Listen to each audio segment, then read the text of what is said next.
Call the meeting to order. Call the roll. Trustee Fenton. Here. Trustee Dodge. Here. Trustee Guerra. Here. Trustee Ruzick. Here. Trustee Calandrello. Here. Trustee Carroll. Here. Mayor Pico. Here. Please rise for the pledge.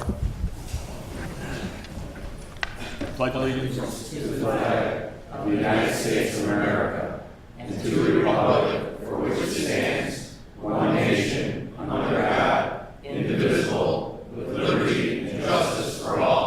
And could everyone please stand for a moment and recognize the people in London who've lost their lives in that terrible attack?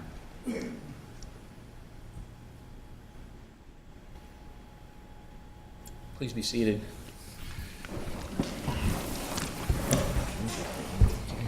I don't know if they want the pen. Snacks. Approval of minutes. Mr. Chairman? Approval of the minutes. Mr. Chairman? Move to approve the minutes of the May 15, 2017 regular meeting. Second. Put the question approval of the minutes to the board. Call the roll. Trustee Fenton. Aye. Trustee Dodge. Aye. Trustee Guerra. Aye. Trustee Ruzick. Aye. Trustee Calandrello. Aye. Trustee Carroll. Aye. Mayor Pico. Aye. Orland Township Food and Pet Pantry raffle license. Mr. Chairman, Trustee Carroll. I move to approve issuing a raffle license to the Orland Township Food and Pet Pantry to conduct a raffle at their Pet Palooza event on Saturday, June 17th, 2017 at the Orland Township. Second. A motion to approve issuing a raffle license to Orland Township Food and Pet Pantry to conduct a raffle at their Pet Palooza event on June 17th, 2017 in Orland Township. Is there any discussion? I put the question to the board. Call the roll. Trustee Carroll. Aye. Trustee Guerra. Aye. Trustee Fenton. Aye. Trustee Dodge. Aye. Trustee Ruzick. Aye. Trustee Calandrello. Aye. Mayor Pico. Aye. Disabled Patriot Fund raffle license. Mr. Chairman, Trustee Dodge. move to approve issuing a raffle license for 1 year beginning 16 May 2017, expiring 16 May 2018 to the Disabled Patriot Fund. Sell raffle tickets daily at Mackey's Pub. Second. Second. The motion to approve issuing a raffle license for 1 year beginning May 16th, 2017, to expiring May 16th, 2018 to the Disabled Patriot Fund to sell raffle tickets daily at Mackey's Pub has been moved. Any discussion? No discussion? Put the question to a vote. Roll call. Trustee Dodge. Aye. Trustee Guerra. Aye. Trustee Fenton. Aye. Trustee Ruzick. Aye. Trustee Calandrello. Aye. Trustee Carroll. Aye. Mayor Pico. Aye. Consent agenda. Mr. Chairman, Trustee Carroll. I ask that item O be removed from the consent agenda for separate consideration. Item O. So removed. Mr. Chairman? Trustee Ruzick. I move to approve items A through AA of the consent agenda with the exception of item O. Second. And I will also remove 2 items from the consent agenda. Item Z and item R. Item R, the Bluff Point subdivision, and item Z, the Gateway Plaza.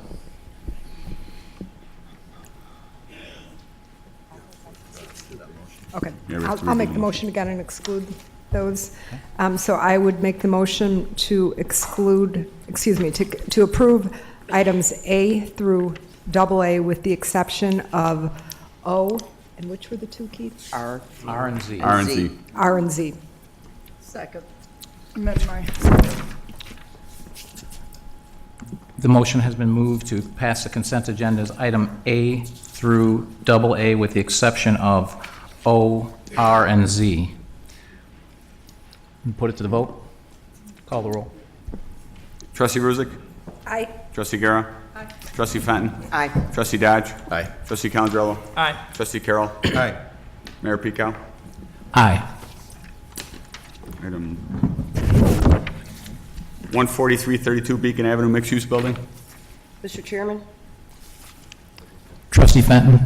Move to approve the site plan and certificate of appropriateness for 14332 Beacon Avenue as recommended at the March 20th, 2017 Development Surface Planning and Engineering Committee meeting as indicated, fully referenced motion below. Second. So moved. Any discussion? Any public comment on this?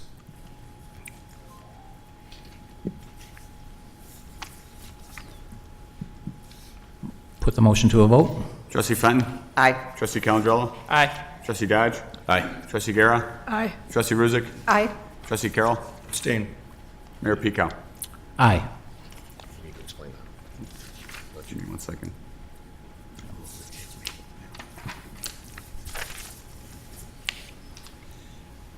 Bluff Point subdivision site plan. Mr. Chairman, Trustee Fenton. move to approve the site plan subdivision and special use permit with modifications for Bluff Point subdivision located at 16900 through 17100 Wolf Road as recommended at the May 15, 2017 Development Service Committee meeting and is fully referenced below. Second. So moved. Is there any public comment on this? I believe I had someone sign up. Donald Garvey. Good evening. Do I need to be sworn? No, can you swing the microphone toward, thanks. Good evening. Can you hear me okay? Yeah. I have recently written to Jane Turley, the senior planner, regarding this development. And I've sent copies to the village attorney. I'm an attorney, and I'm an older attorney because I was practicing in 1994 when this grassland subdivision was being developed. And I had the privilege to represent Robert Troost, who was the financial partner in this subdivision. The subdivision was approved through an annexation agreement dated September 7th, 1994, and it authorized the developers to construct a certain quantity of townhomes and 86 single-family lots. That annexation agreement was modified in 2001, but there was no modification with respect to the quantity of single-family lots that could be developed. It's my understanding from recollection that during the construction, it was determined that additional water storage was needed for this subdivision.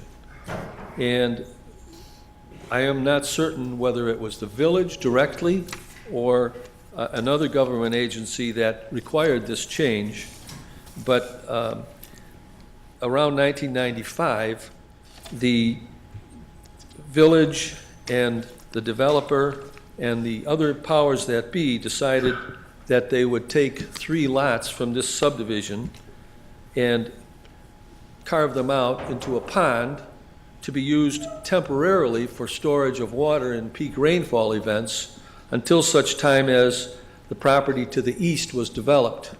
That property was owned at that time by Gallagher and Henry. Those lots were originally called numbers 56, 57, and 58, but they've been redesignated during the final engineering phase of the project. But during the development, the engineer representing the developer had a meeting with Gallagher Henry and was in communication with the city engineer, and it was understood that at that time that when these lots were placed into water detention, it was to be a temporary situation, not permanent. And the temporary situation was to end when the subdivision to the east was developed.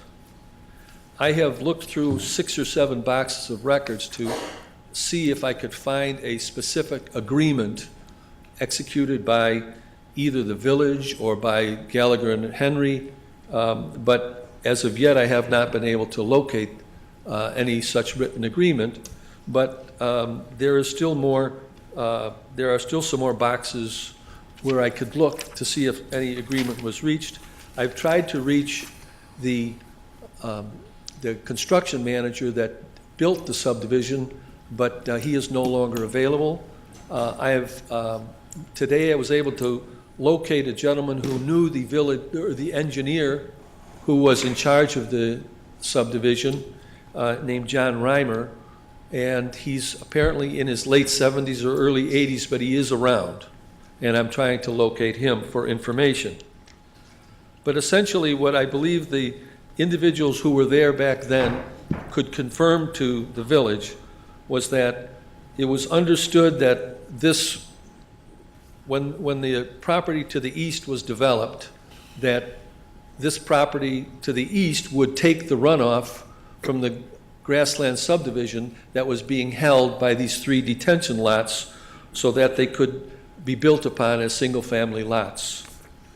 And that's where we're at. That's the juncture where we are at. Since 1995, Mr. Troost has been paying taxes on these lots.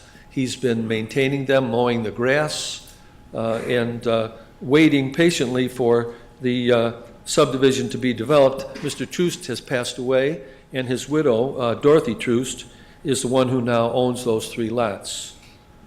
So it is our earnest request that the village, when considering the engineering for the Bluff Point subdivision, require that subdivision to take the water that was being stored on these 3 lots. And this is the time when it could be done.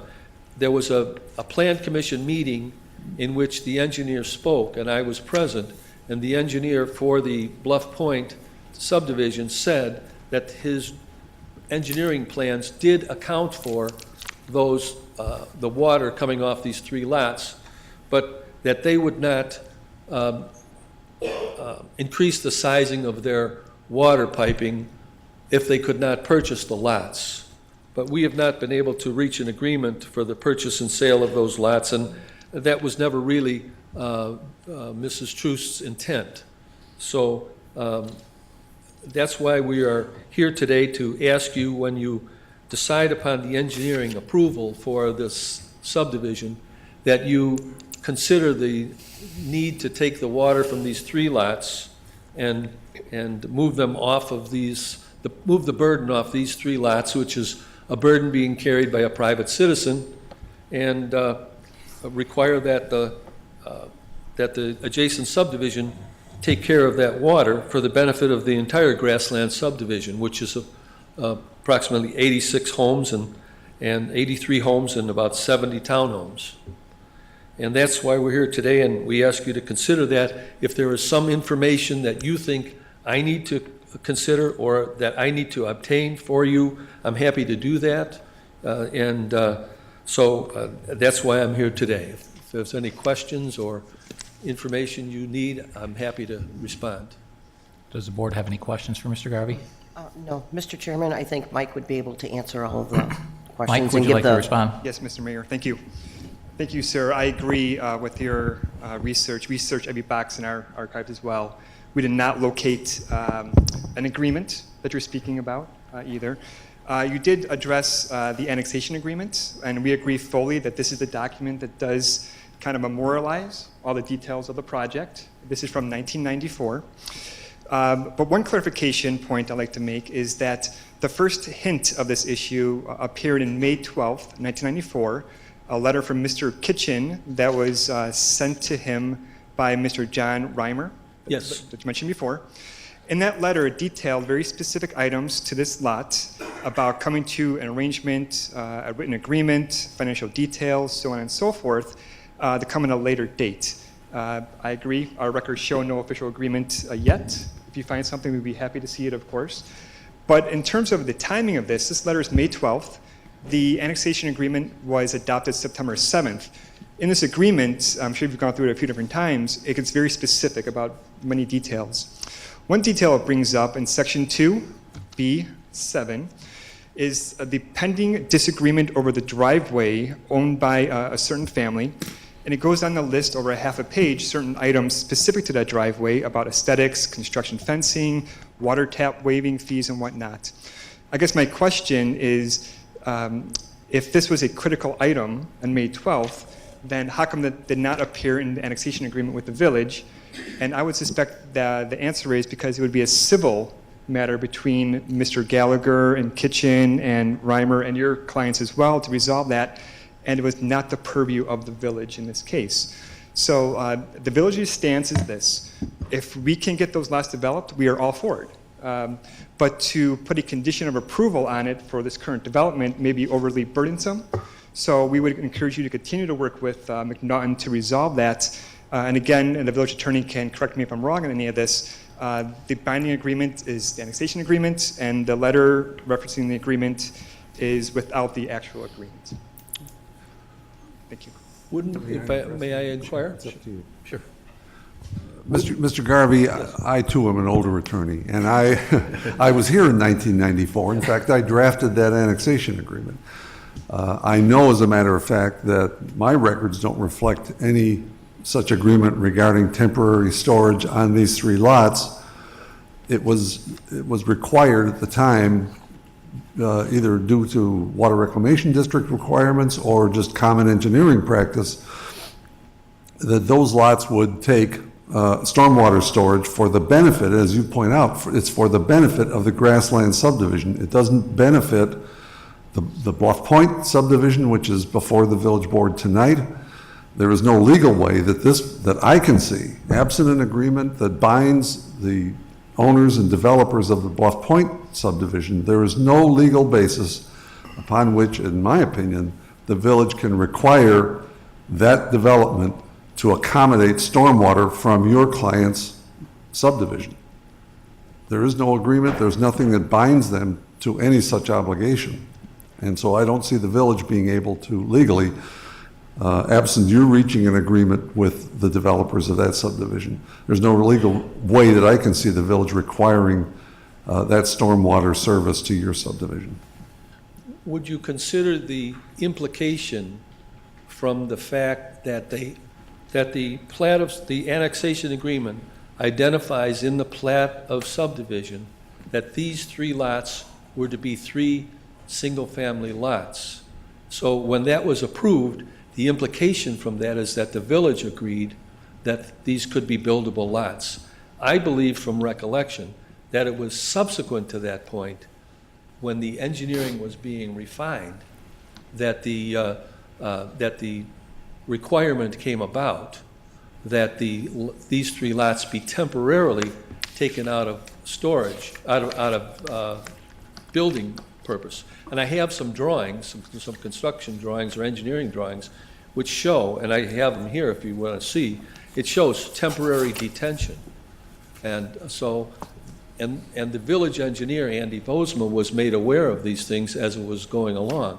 So at least there was a general knowledge that this was not to be a permanent thing. And I draw from the annexation agreement itself, the agreement by the village to allow these lots to be built upon. Well, I think, I don't find such implication, Mr. Garvey, but I do believe if your engineers were to demonstrate today in some fashion that detention on those 3 lots is no longer needed, then those lots could certainly be filled in and built upon. But it would require an engineering study to make sure that detention on those 3 lots is no longer necessary. So your client certainly has that option of being able to have some expertise, some engineering expertise to demonstrate that those lots are presently buildable and that the detention is no longer required. But if the lots are not buildable because they're required for storage of water, why would a private citizen be obligated to shoulder that burden? Well, it's a private citizen who also happens to be the developer. And if you fill in those, as I understand it, if you fill in those lots and no longer allow them to be used for stormwater storage, other homes in that subdivision are going to be flooded. I mean, there's a reason for it. There's an engineering reason why detention is required on those 3 lots. And until that problem is resolved, I'm afraid it's going to have to remain as a detention pond. But the problem could be easily resolved if the village will require the engineering work on the adjacent property to account for this water. And then, The village, in my opinion, cannot require. And Carrie, could you answer the question of what options are available to the Trusts? Yes. Hello? So there are some options that are available to your client. As Mike mentioned previously, they are 3 plotted lots, and your client can hire an engineering firm, and they can do we call it the water math, for lack of a better word. And they can determine exactly how the detention currently on site is going. In addition, and we've offered our good offices to bring both parties together, your client as well as McNaughton, to try to come up with a resolution that would allow any detention that currently exists on those 3 lots to be put into the new detention pond that will be constructed as part of the Bluff Point subdivision. Those costs, obviously, we cannot mandate that those costs are borne by the developer. However, if you could reach an agreement where you could pay for those increased costs to get the water there, that would be another option that would be available to your client as well. So I want to make sure that everyone's on the same page, is that we're not saying that your lots are forever unbuildable. What we're saying is we can find no legal documentation, recorded or otherwise, that mandates that the detention that currently exists on your client's property be forced upon this new development that's coming in and being built now. We are more than willing and happy to provide additional services to bring the parties together, and also work separately with you and your client to determine what options you might have available as it relates to removing that detention and what those costs might be associated for your client. is it the case, have you been able to look at the engineering data on the grassland subdivision? We have not, and correct me if I'm wrong, Mike, we have not delved into the original engineering plans for grassland. We've been focused on Bluff Point and the engineering associated with this particular project. As you know, grassland was built quite a few years ago. So, but that's something that your client would need to hire an engineering firm to come in and sit with the staff and say, okay, this is what my client would like to build here, whether it's 3 homes or whatever it is. And this is the impact that our current requirements have for detention, both ours as well as MWRD's. And then from there, you could come up with options on what options might be available for your client to remove that, the existing detention there. And we will work with you to do those things. But we cannot hold up the approval of Bluff Point because they have complied with our codes. They're ready to be approved. We found nothing recorded against either property that dictates that they accept the detention and put all that burden on them. So there has to be some resolution between the parties involved, and we are more than willing to help facilitate that. But we cannot mandate that McNaughton's development takes your water as it sits today. Thank you very much, Mr. Garvey. Thank you, Carrie. Are there any other questions, discussion? Mr. Chairman? Oh, sorry. Are you ready for a motion? We have a motion. I know. I put the question to move to approve the site plan subdivision and special use permit with modifications for Bluff Point subdivision located at 16900 to 17100 Wolf Road as recommended at the May 15th, 27 Development Services Committee meeting with the notes referenced. Call the roll. Trustee Fenn? Aye. Trustee Guerra? Aye. Trustee Dodge? Aye. Trustee Ruzick? Aye. Trustee Calandrello? Aye. Trustee Carroll? Aye. Mayor Pico? Aye. Gateway Plaza? Mr. Chairman? Trustee Fenton. Move to approve the site plan elevation and 2 variances for Gateway Plaza located at 14301 LaGrange Road as recommended at the May 15, 2017 Development Service Committee meeting and as fully referenced below. Second.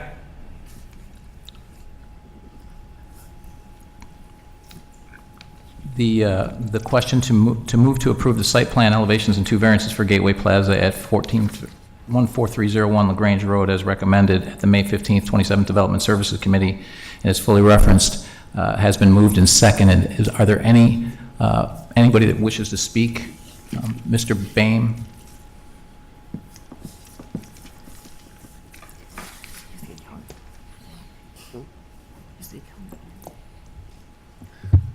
Good evening. My name is Rick Boehm. I'm a 19-year resident of the Village of Orland Park. Professionally, I have been involved in various aspects of planning in and for this community from 1985 through 2003. I'm asking that the board reject the proposed Gateway Plaza project.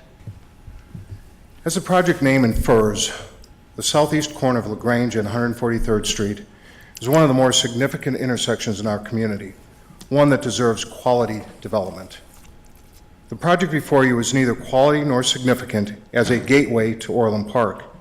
It's an ordinary strip center.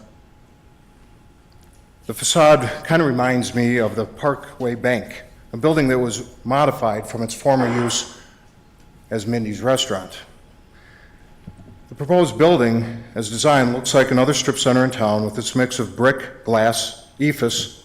It's my opinion that the village could have requested a much better design. What strikes me is the request for the variations. One, a 31.6% variation, the other a 20.7% variation. As we're all aware, a variation request can be granted if there is a demonstrated hardship. The petitioner's hardship certainly appear more self-created, such as the need for more square footage to attract a certain type and caliber of tenants, his words. There are a variety of uses that could be developed on the subject parcel. The applicant needs to demonstrate that there would be a loss or lack of reasonable return from each of the permitted uses of the property. I don't believe that has been demonstrated. Additionally, the plight of the applicant can be due to unique circumstances. Uniqueness relates to hardship, which refers to the land and not to the personal circumstances of the applicant. I don't see how this applicant adequately demonstrates a hardship that would validate the variation sought. The type and caliber of tenants, as I understand, include a deli. There are a number of delis and sandwich shops within a short distance of the site. An eyewear business, again, there are several eyewear places on LaGrange Road and 143rd Street. Lastly, a barbecue restaurant. Well, I'm probably one of the biggest fans of barbecue in this room. This is not a good location. With barbecue comes smoke, and a lot of smoke. In my opinion, a barbecue restaurant would be should be totally surrounded by commercial development, not have housing nearby, much like Famous Dave's location. It is my opinion, while the businesses are of a certain type and caliber, they are not what Orland Park needs or deserves, especially at one of its gateways. I ask you to deny the project by voting no on the recommendation. This vote will demonstrate your commitment to quality development in Orland Park. With so few vacant parcels remaining in our community, you can and should be more discerning on what goes on them. I thank you for the opportunity to address the board.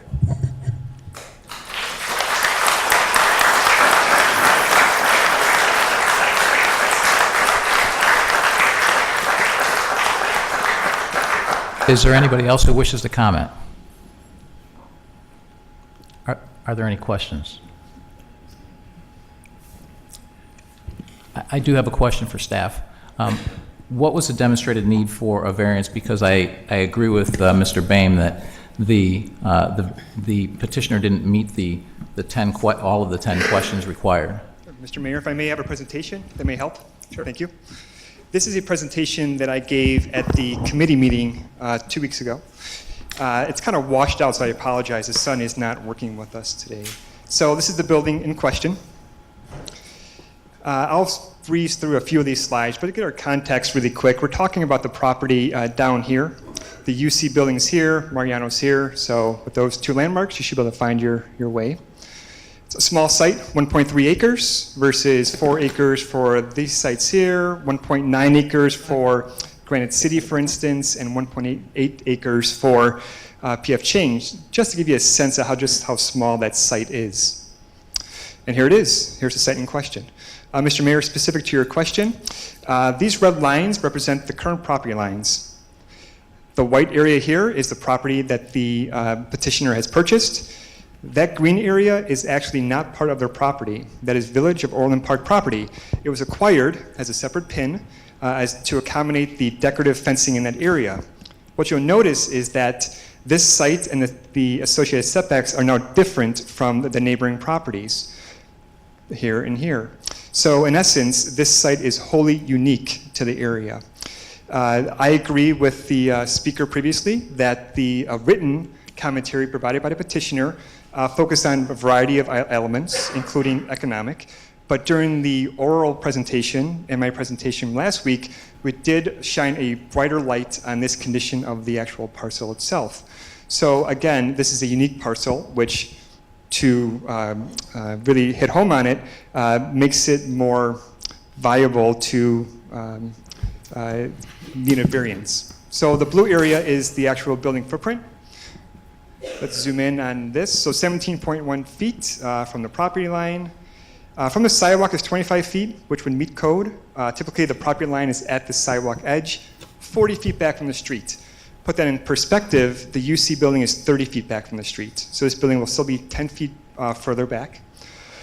This same scenario applies to the side yard setbacks. So 16 feet on 143rd Street side meets code. The 11-foot 9 does not.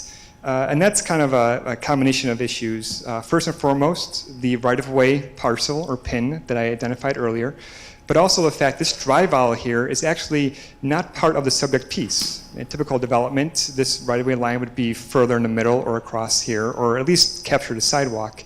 So this width here, again, is a bit different. Here is the site plan itself. This is one of the earlier site plans they brought in. It had the outdoor seating in the landscape islands of the parking lot.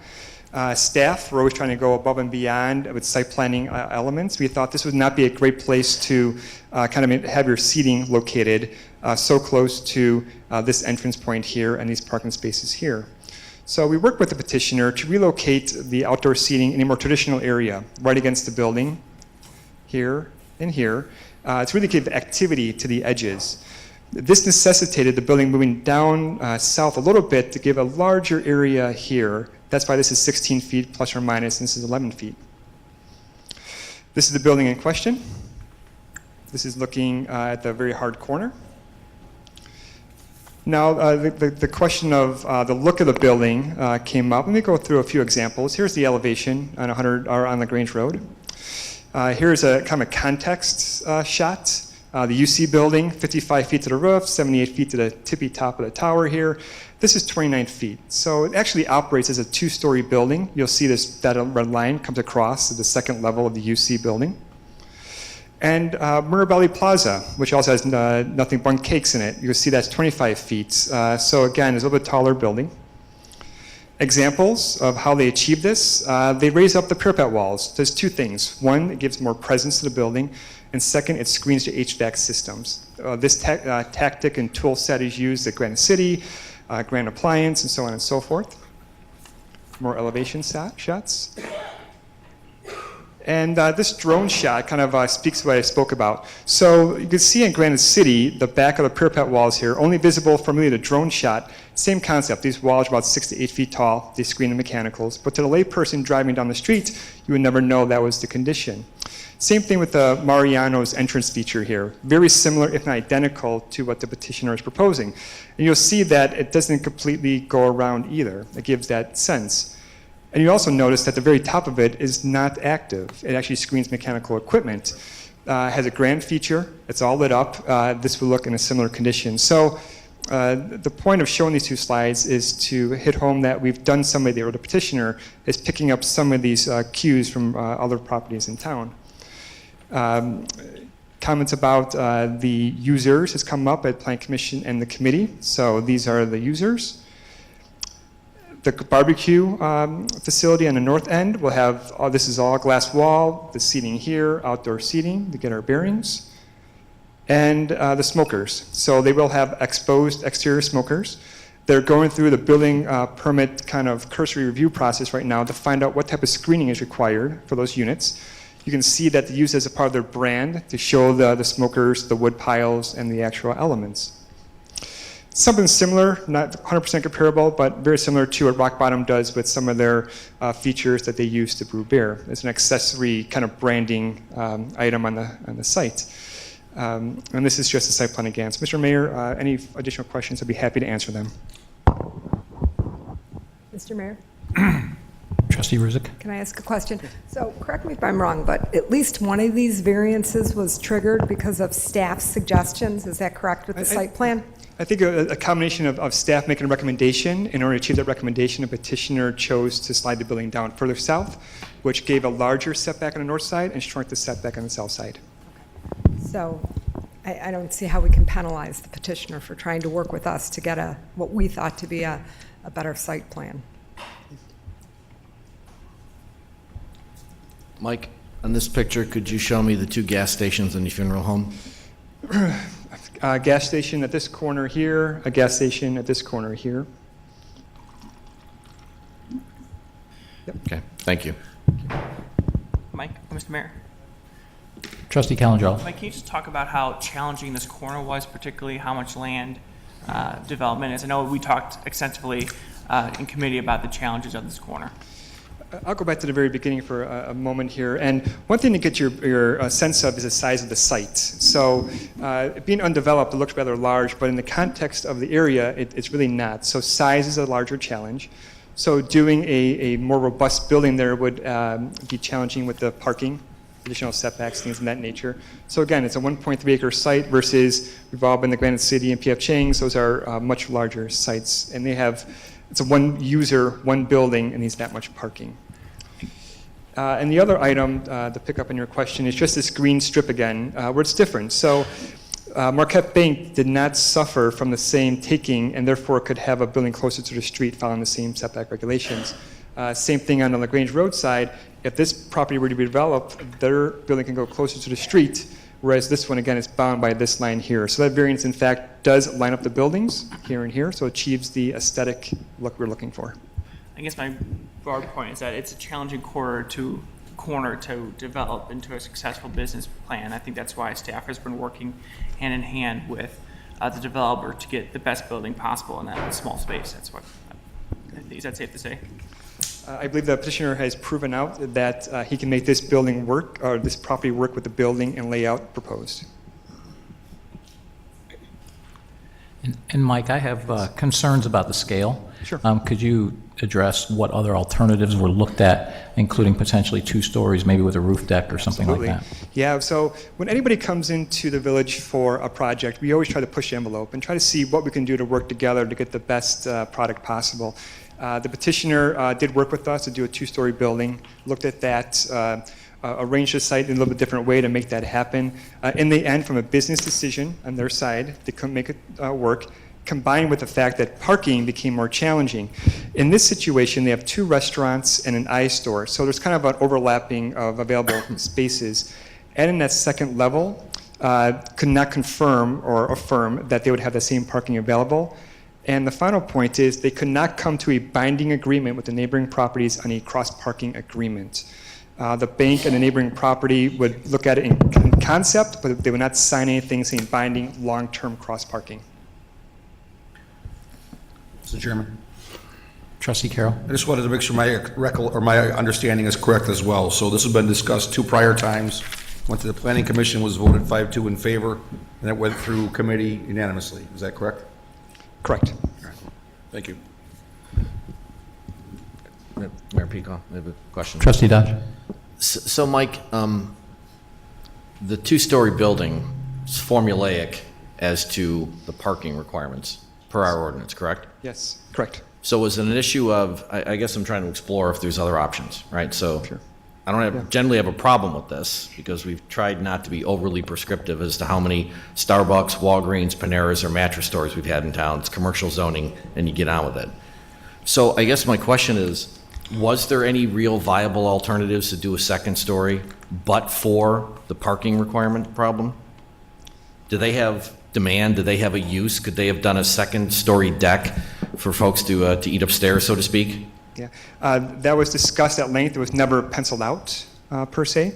Their approach right now is to not create leasable or usable space on the second floor is they actually use the architecture of the building to achieve that same sense of scale for the gateway feature.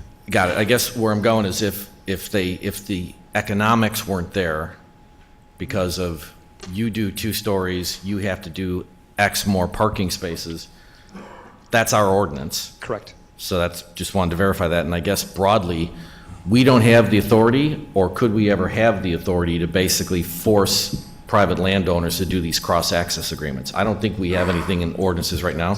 We can't do that, correct? Correct. Strongly encourage. Was it a dollars and cents issue? Was it an issue? I don't know. Was it simply that one business owner doesn't want another business owner using their parking lot without compensation? To make sure I don't misspeak and from a civil matter, the petitioner is with us tonight. Hi. Hello.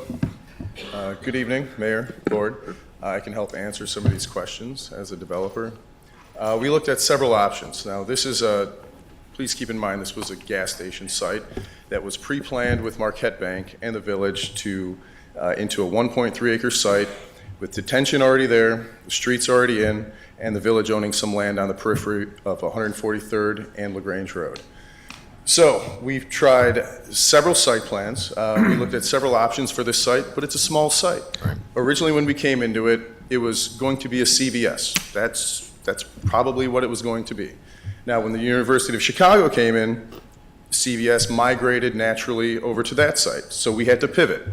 And we looked at several different options. We looked at 2-story plans. Now, the rent you get from a 2-story user is a different rent than you get from a 1-story user. So we have all these puzzle pieces we have to put together to be able to build something.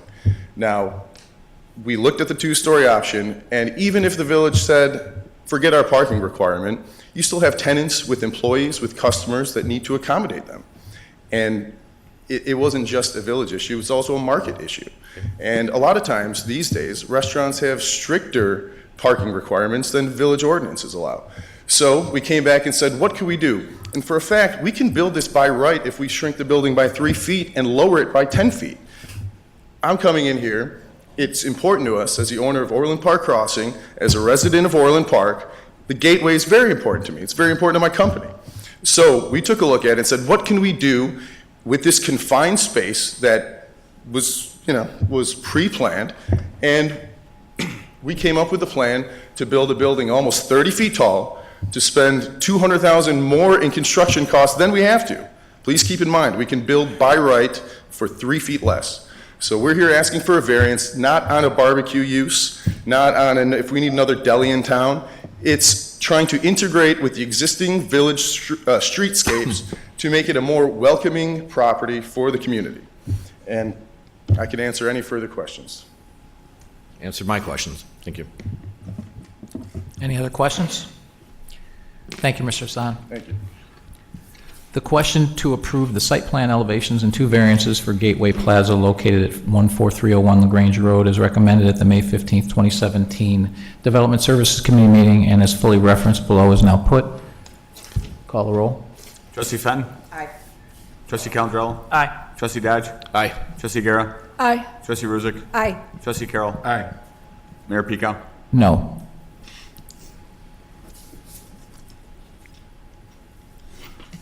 The motion passes 6-1. Open lands, Resolution number, please. 1712. Mr. Chairman, Trustee Fenton? move to pass resolution number 1712 entitled regarding the conclusion of expenditures of open space bonding authority. Is there a second? A second. The motion to pass resolution number, what was the number again? 1712.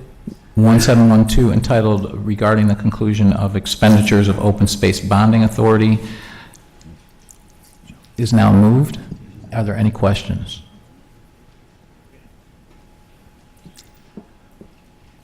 The question to pass resolution number 1712, entitled regarding the conclusion of expenditures of open space bonding authority, is now put. Call the roll.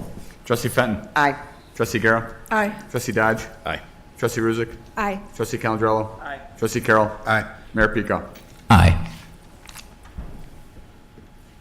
amending village code relative to conflicts with certain home rule county ordinance, Cook County minimum wage ordinance, Ordinance number. 5192. Mr. Chairman, Trustee Dodge?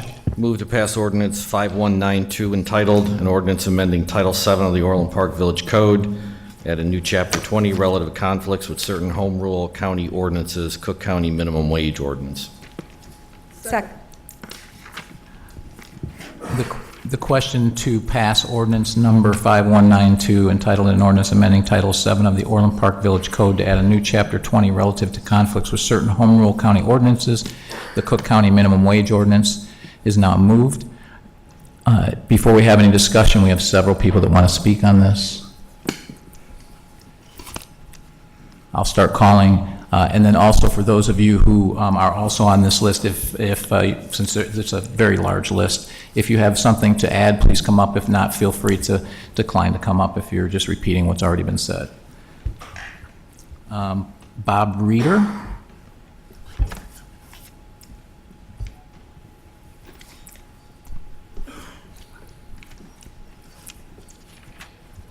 Mr. Mayor, trustees, my name is Bob Reiter. I'm here in two capacities, actually. I'm a resident of Orland Park, longtime resident of the area. I'm also Secretary-Treasurer of the Chicago Federation of Labor. CFL represents 500,000 people in Chicago and Cook County, but more specifically here in Orland Park, we represent approximately 25% of the residents who are part of union households. And I'm here to speak actually on two issues on your agenda item, and I'll deal with the first one now and the other one later, and that's the opt-out that you have put forward tonight on the minimum wage. You see, this is something that's personal to me, not necessarily as a union member, being a longtime member of the International Union of Operating Engineers, but as someone who grew up in the area and worked at a minimum wage job just down the street. Now, when I had that job, I was 18, 19 years old at the Burger King on LaGrange Road. But I didn't work there by myself. I worked there with quite a few adults who were making minimum wage. We've come a long way in the last, I know I don't look this old, but it's been over 20 years, but we've come a long way in terms of where the minimum wage is at, right? It was $5 and we put another $3 on it. Not nearly enough, really. You know, if you were to adjust the minimum wage for inflation since 1978, it'd be up over $20. So we're actually, if you're here to look at this ordinance, we've done you all a big favor by not pushing for a $20 ordinance, and we're at a $13 ordinance that's going to get phased in over a number of years. I know one of the misconceptions a lot of folks have is that, this is when the county passed this ordinance that it was going to shoot people up to $13 right away, but that's not actually what happens because it takes into account the fact that employers have to prepare for it. And those employers end up benefiting. I know the arguments that, this is an added cost that employers have to absorb, so it's going to hurt small business and, it's going to be a huge burden. But those businesses end up putting money in the pockets of people that get to spend money in their community. And the folks who have the most capacity to spend money are the people that are on the lower end of the wage scale because they're buying the necessities of life, right? So it's not as if you're putting money in the pocket of folks who are just going to put it in the bank and never spend it. These are the folks that you want to have spending money in the village, right? These aren't high school kids like I was that are just going to, take this money and put it away for beer when they go away to school. This is something that's important for the folks who, during 9 months of the year, from 7 in the morning until 5 o'clock at night, they're the ones that are keeping everything moving on LaGrange Road, right? This is an awesome village. I mean, I moved back here 5 years ago from living up in the northwest suburbs because I was excited about coming back to Orland Park. As far as I'm concerned, this village is the crown jewel of South Suburbs, and I'll put Orland Park up against Schaumburg or any place up in the northwest suburbs any day of the week.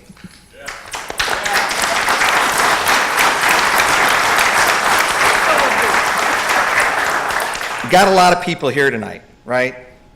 And a lot of the people that I have here with me, these are not folks who are necessarily working at minimum wage, because the folks who work at minimum wage, they get concerned about outing themselves, about having to face the fact that they can barely make a go of it.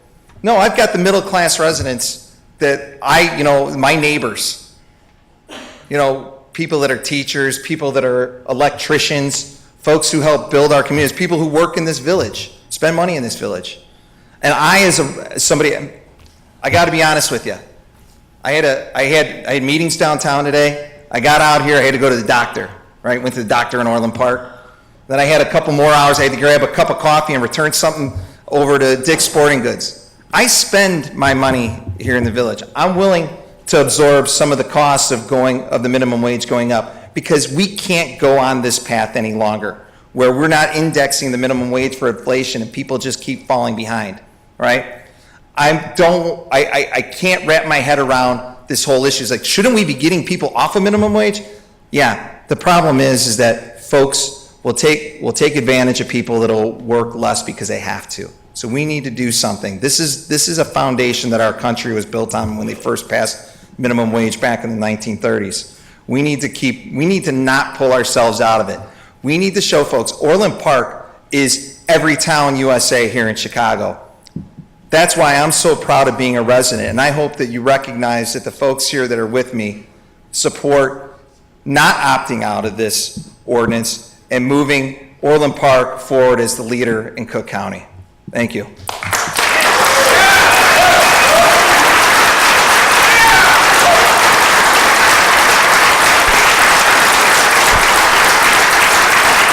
Thank you, Mr. Ryder.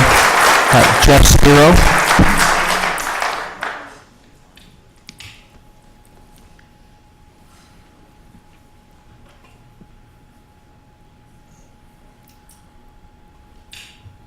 Mr. Mayor, trustees, thank you very much for taking time to listen to my thoughts and concerns. When you look through the audience here, sure, you're going to see a lot of union members, but there's going to be a lot of people here with families and children and older adults, like Bob said, who are, I'm sure they're working for minimum wage. Do they want to? Probably not. And if we can lift them up just a little bit, where they can afford to shop local, buy local. Everyone wants to spend money where they work. If you have residents here that are working here, they're going to spend their money here. They're not going to drive out of this village. Why would you want to have workers coming in from out of the village when you can pay them more in this village? Attract the talent that you have here, support the minimum wage, and support the sick day ordinance. Thank you.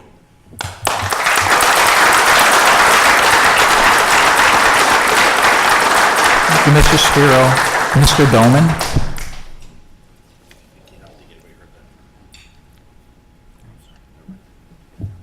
Good evening, Mr. Mayor and trustees.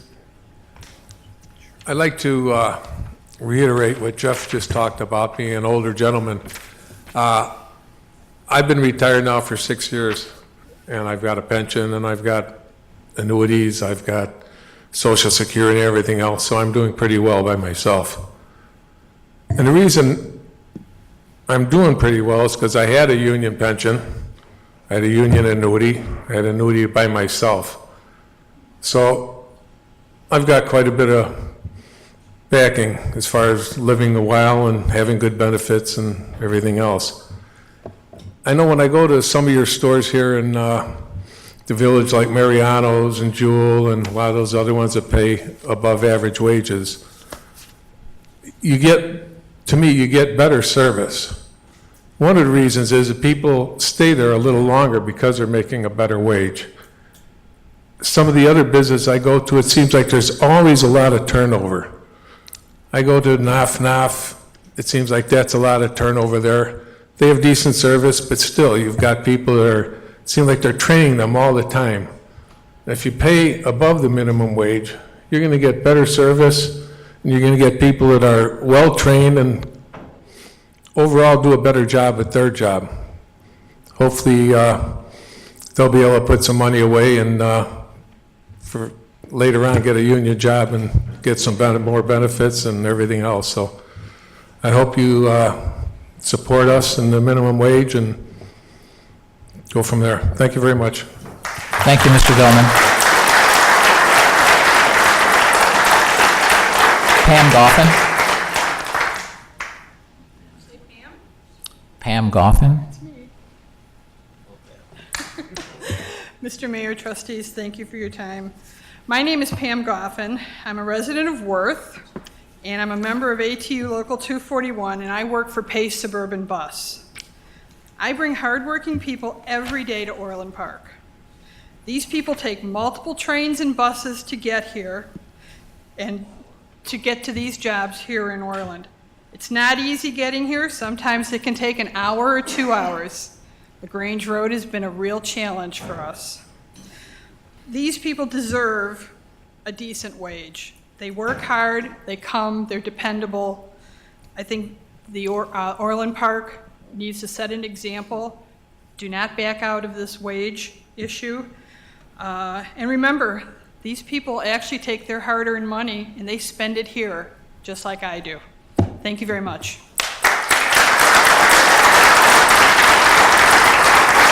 Thank you.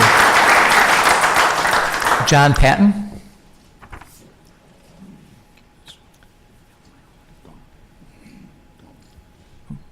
Excuse me, John Dalton. I couldn't read what was written.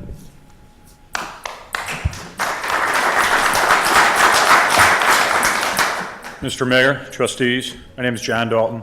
I'm a 23-year Orland Park resident.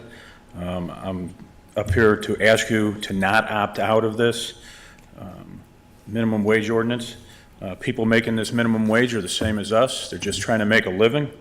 I understand some of the concerns about being a border town, but I think something else you need to think about there is raising this wage will attract people from those areas to work here. I think that's beneficial to the employers as well. So keep that in mind when you make this decision, please.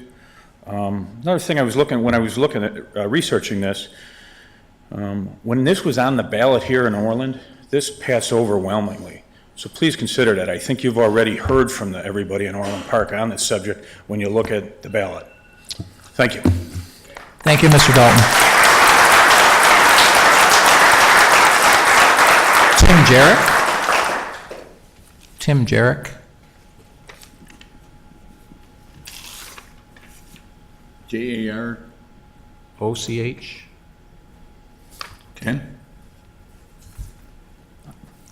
Kevin Vangen.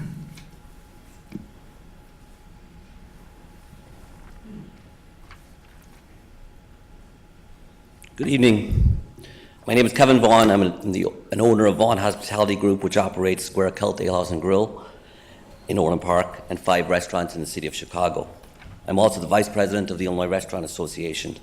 My love for restaurants began in 1985 as an immigrant busboy, and that job helped pay my college tuition at Loyola University.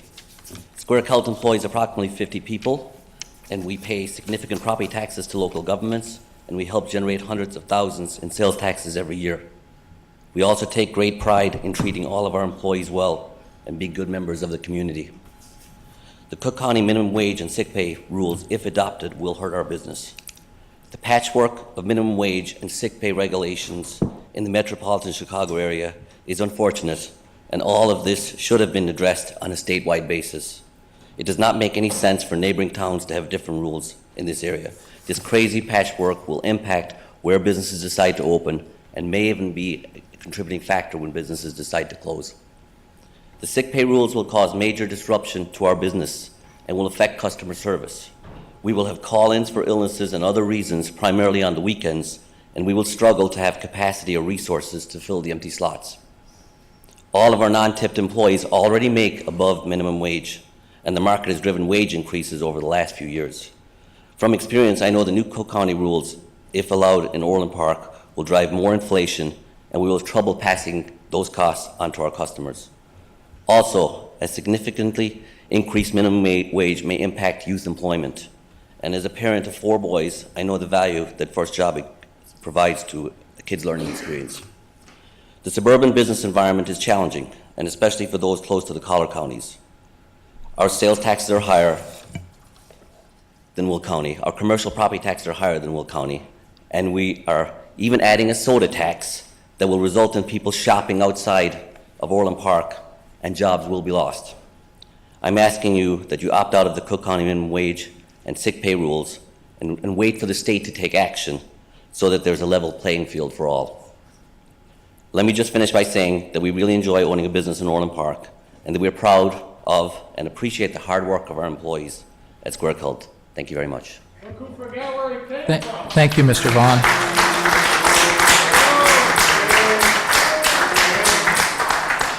Mr. McShane? Mr. Mayor, trustees, I've been a longtime resident of Orland Park. I've lived here almost my entire life. I just bought a house here. I'm extremely proud to live here. And I want you to think about the two types of people that are impacted by this minimum wage increase. One is the people who actually work for the minimum wage. They work just as hard as us. They work, in many cases, longer hours than us. And they scrape by. They scrape by having to choose between buying medicine or buying food, buying new clothes or affording education.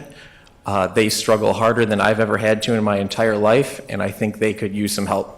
The other people that are impacted are us. How does it look upon us if we tell people that they have no other option than to go to work when they're sick or to go to work and make a substandard wage? I personally, as someone who's proud to live here, would think very poorly of our town if we chose not to raise this minimum wage. Thank you. Thank you, Mr. McShane. Jonathan Poros?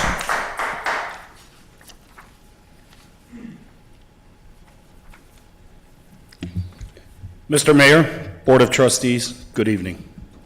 My name is Jonathan Kaporis. I'm a business representative for Carpenters Local Union 434. I represent approximately 250 members and their families that are hardworking men and women and that reside right here in the Village of Orland Park. I am here to ask that you not opt out of the Cook County minimum wage and earn sick time. I thank you for your time. Thank you, Mr. Kaporis. Mr. James Cassidy?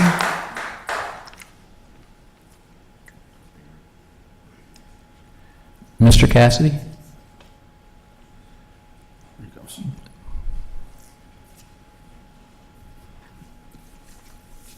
Good evening. Thank you for your time. My name is James Cassidy, and I am fortunate enough to be a proud union member. And the one point I'd like to make is these people really need to be lifted up, like everyone says. But like the other gentleman who was up here earlier and opposed it because he's worrying about people shopping elsewhere, I'm just the opposite. There's a lot of proud union members in this area, and we also spend money and we can shop elsewhere.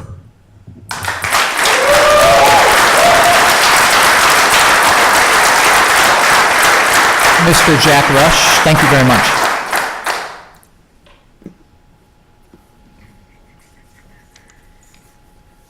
Hello, I operate a business in Orland Park, and I am not opposed to raising wages, nor am I opposed to raising the minimum wage.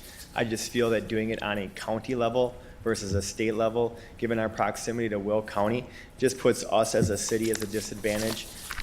Just given how close we are and where all those things that can change that was talked about. The business I run, minimum wage jobs are for 16 and 17-year-old kids. It's their very first job. Nobody at my restaurant that's above the age of 20 makes under the minimum wage, even what's being proposed. It's a starting wage. To me, the minimum wage, at least for restaurants and local restaurants, is not a living wage. It is a starting wage where you're teaching somebody how to use a mop, how to work a job. So I don't disagree with a lot of the people that came up here, some of the statements they made. I agree with many of the statements they made. I just feel that doing it at a county level, given how far we are in Cook County, versus a state level, a even playing field, I think that everybody would be all for that. I just think it puts a little bit of a disadvantage, makes it tougher for local small businesses to hire local high school kids.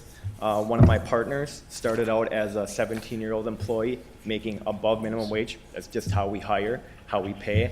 He has now become the owner and part operator of my business, worked his way up through college, continued to get wage increases. And again, for my local business, we do wage increases every 6 months based on merit. You can get promoted to a trainer, a junior manager, a store manager. I believe a lot of people in this room started out at that and they worked their way up to those levels. My personal feeling is that the minimum wage in Cook County right now, if we just do it on a county level, it is not designed to be a living wage. It is designed to be an introductory level job for 16 and 17-year-old kids. I don't believe anybody should be getting paid that wage as a living wage. I don't run my business that way, and I don't believe business people with that type of mindset that they're going to be in a community that you're doing all these things that these people came up to this podium and said. I think we all agree with them wholeheartedly. I think businesses that don't do that go out of business very quickly. Thank you very much, Mr. Rush. Mr. Dan Kleinmask.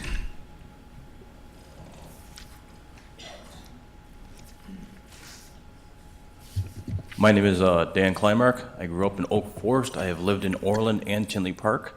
I've always revered Orland as the classier of the three towns. I'm a proud member of Local 150 Operating Engineers. I do pretty good for myself, but I'd like to express that you approve the minimum wage and paid sick leave so other people can do all right for themselves. Thank you. Thank you very much, Mr. Kleinmark. Mr. Jim Harmoning.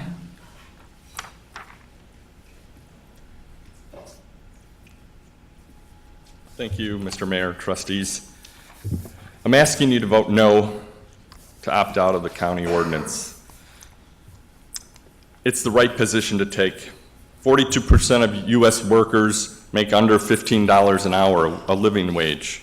26% make under $10.55. This is not enough money to sustain a person, let alone provide help to a family. Poverty is real, and underemployment is a serious problem in our society. Orland Park has always led in maintaining high standards of living for its citizens. We let some businesses pay poverty wages and earn huge profits from those same people. All the while, the rest of us pay for their general assistance, food stamps, and housing assistance. Is it right that a person is hired part-time by two companies, works 20 hours a week at each, and still lives in poverty? I don't think so. We taxpayers also pay for their health care. As of March 2017, the number of individuals in the Medicaid program in Illinois has grown to over 3 million. According to the Kaiser Family Foundation. People only qualify for that if they earn $15,800 or less for an individual, $21,307 for a two-person family, and $32,319 for a family of four. If work is available and companies need help, then they should have to pay a fair wage so that our tax dollars don't have to support people who are working. We need to prevent double dipping. We need to support people with good programs that have disabilities and health problems. That's what the system is for, not corporations who pay their employees too little and don't offer health insurance. It isn't too much to ask businesses to pay their employees so they get a lift up and not need a handout from us. Look at Costco. They pay $11.50 an hour to start. Starbucks, $9.88. Target, $10. Many others in our community already do the right thing. Orland Park has a history of being a leader on the right side of issues. First, I'll give you a couple examples. Take the smoking ban. We were first. Everybody around us didn't do the smoking ban. Kudos to you guys. You took the risk. Second, we were the first community to do a LEED Gold building. Again, great leadership that I applaud then and now. And you know what? It's saving us money. Being green saves green. Most Orland Park businesses understand they need to pay employees a living wage. A recent survey by the Orland Park Chamber of Commerce, the first 100 who got in, only 2% of respondents said all of their part-time or youth were being paid minimum wage. 11% said some were being paid more than minimum wage. 16% said most were being paid above minimum wage. And 71% said all part-time and youth workers were paid more than minimum wage. It's the duty of the board to make good policy, lead, and explain the benefits of your choices to the electorate. Those few corporations that do not meet the standards of decency and fairness that we value in Orland Park should not be rewarded with advantages over those who do. Thanks for considering my points. Good luck with your deliberations. Thank you very much.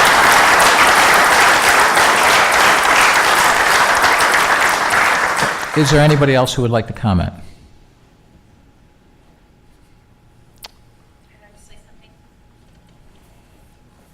And your name is? My name is Aisling. Your last name? Kelly. I'm a small business owner here in Orland Park, and I'm also a resident for the last 26 years. I am a small business employer and started my own company just over 5 years ago with one person. That was myself. And today I employ 79 people. I am asking you to opt out. Why? Because first of all, I already pay more than minimum wage to my employees.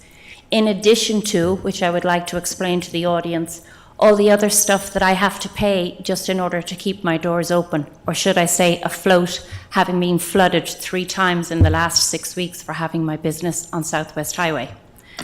I have to pay business taxes. I have to pay business license here to the village. I pay for my home care license, business license from Illinois Department of Public Health. I pay rent.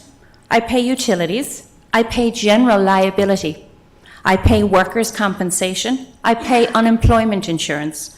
I pay Medicare and Social Security as my employer portion to my employees, because anybody that works for me are my employees. I can't hire private independents. I'm not allowed. I don't hire 1099 people. Everybody that I employ, I am looking under rocks to find them. I have a driver that drives around on a weekly basis putting up signs to keep jobs in our area, and I cannot find employees. I advertise all over the internet. I go to social senior events here. I go to AARP. I go to every college, and I can't find workers. I have recently put out a student scholarship to make them become CNAs in the hope to attract people, and a nursing scholarship in the hope to attract good talent. Sadly for me, most people that work for me don't have a GED education, and I am trying to mentor them. I'm trying to encourage them. In addition to the fact that every single person that comes to my training session every week, I, as their employee, has to pay for them to sit there. My turnover rate is 65%. I did 179 W4s last year alone. So I'm asking you to opt out because a small business owner, if this comes through, in addition to the sick pay that you're suggesting, you will actually drive me out of business and drive me into a different area, which is sadly what I am facing if all of this comes down the line. Thank you. Thank you. Is there anybody else?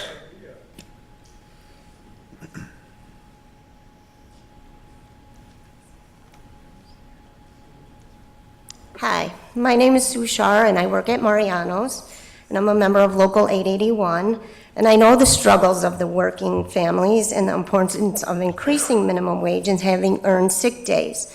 Families without sick days risk their basic necessities when illness strikes.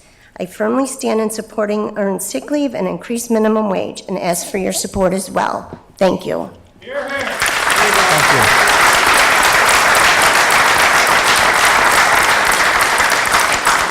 Is there anybody else that would like to speak?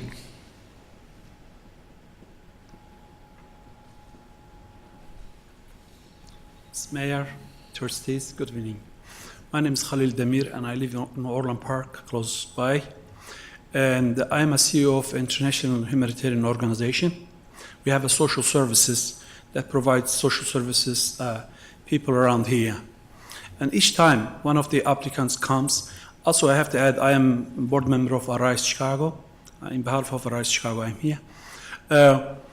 Each time one of these applicants comes, applied for the social services, it's just a heartbreaking to listen to their stories. It is a job of a civilized society provide services to weak and needy and poor. It is the workers who, when they get sick from the working hard, are the most deserving people that's supposed to get taken care of it. I employ around 30 people. We pay $12 the high school kids when they start coming as an intern. And no business will lose money by providing the minimum wage to workers. In fact, you raise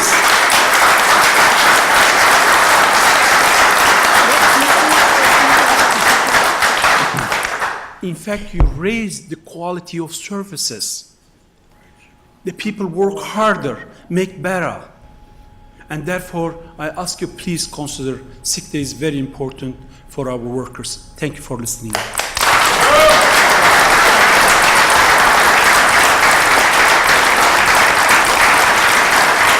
Much. Is there anybody else who'd like to speak?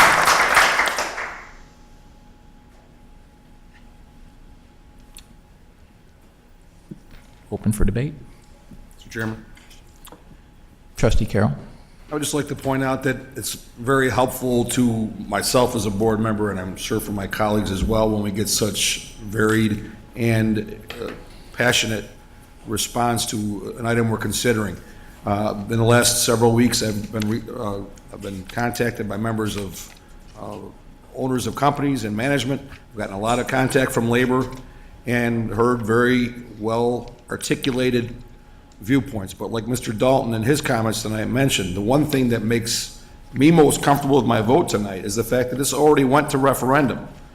And this is an advisory referendum at the state of Illinois level in 2014. And as Mr. Dalton correctly pointed out, almost 2/3 of the Orland residents that voted on that issue voted in favor of an increased minimum wage.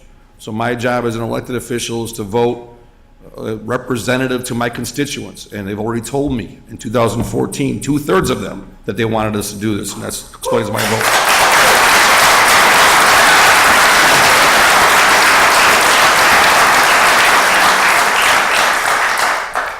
He'll be the next mayor.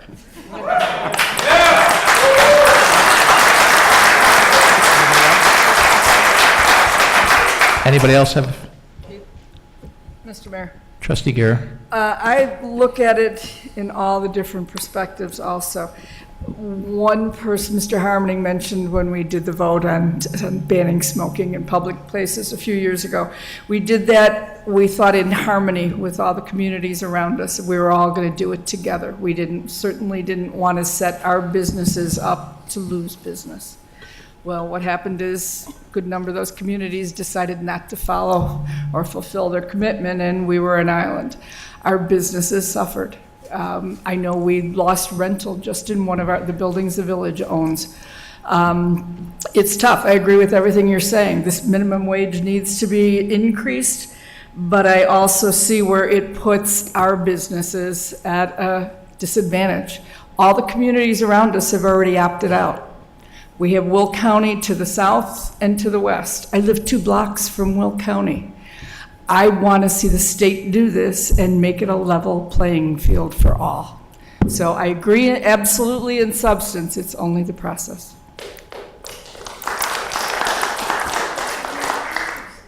Mayor Pico. Trustee Dodge. Just a couple comments. I think the biggest challenge I have with this is, as Mike and some of the speakers alluded to, as well as Pat, if this became a state of Illinois-wide question, this would be easy, right? You'd be really hard-pressed to argue with some of the points folks raised about trying to help people. The question then becomes, how do you do that well? And a county doing it in this way, in my opinion, is not the right way to solve the problem. I think you've got an issue with how education is delivered to the folks that need the most help when it comes to education. I think you've got ridiculous taxation policies across the state, not just in Cook County compared to the alternatives. You know, we all know that if you want a business to pay more, they have to make more, so it's a productivity question. Well, doesn't that become a civil problem for all of us if the government, who's largely monopolized delivery of education, isn't delivering education well enough to drive productivity? I think so.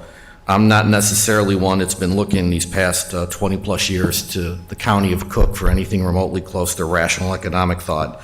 But I will tell you right now, if the question gets restated, would Jim Dodge support a resolution that says, State of Illinois, go get this right for everybody in Illinois, including some of the structural problems? I'd be at the front of the parade.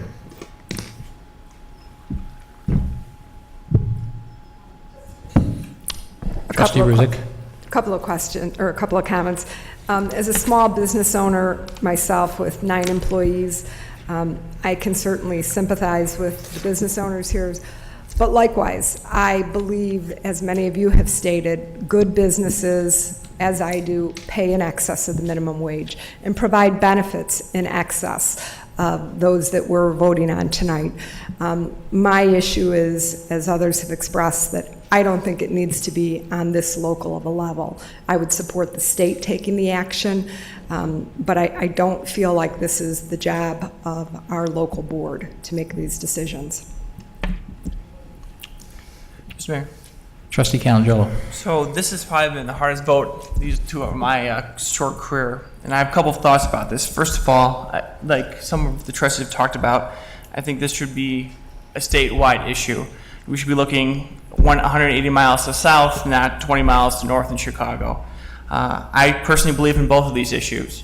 I personally believe the minimum wage should be raised. I also personally believe that there should be sick pay leave. Before I left my job at the Cook County State Attorney's Office, I had both of them. Well, I had both of those. I think it's a human right. But then the issues come of we are a border town, that we can cross the street in some cases, and we actually have two different minimum wages if this passes. But one of the most important thing is that the Cook County State's Attorney actually listed an opinion saying that it would be an illegal action, that this has that possibly if it was challenged would be an illegal action. So I'm actually still undecided. I'm looking forward to hearing the decisions of the board, or the conversation with the board, and I'll go down to Springfield with all you folks and we'll have a fun time. I'm unemployed right now, so we can do that. But I personally believe in this. I'm just debating and figuring out exactly how does Cook County and does Orland Park fit in this whole thing. I truly believe this is something that the state and maybe Governor Rounder will finally do the right thing and support what they did in Springfield, maybe not. So, but I'll be down there with you folks. Mr. Chairman? Trustee Fenton. I agree with everything that's been said. My husband owned 2 small businesses and we would have been out of business. We are a border county. I was a union member before I retired, came from a union family, worked for a union. I understand. I do have one question, and please do not take this, and I am coming across as a smartass, but any of the BAs can answer this question. If this goes into effect for minimum wage, how does it affect the union journeyman's salary? I'll take the question because I represent all the folks. Okay. Rising tides lift all ships. So in that regard, how does it affect us in the union? In a union, is that in raising the minimum wage, you raise the ability for us to raise wages. Right now, whether you're, someone in the building trades that may be making a higher wage, there are other unions that make lower wage comparatively, like the folks who work at Mariano's and Jewel, who are represented here. So the basic premise is it would do that, but that's not why. No, I'm just curious. Right, I wasn't against anybody. No, but that's not specifically why these folks are here. They're not here because it's necessarily going to raise their wage up. It's about raising everyone else's. No, I wage wasn't up. saying that. I was just asking a question. Sure, and just I've heard a lot of folks talk about how they'd like to have this in Springfield. So I was wondering if that's a question that you'd put on the floor tonight, is if you would put a resolution saying that Orland Park believes that the minimum wage should be raised in form of a resolution that could be sent down to the governor and the 4 legislative leaders, saying that you support, the village supports raising the minimum wage.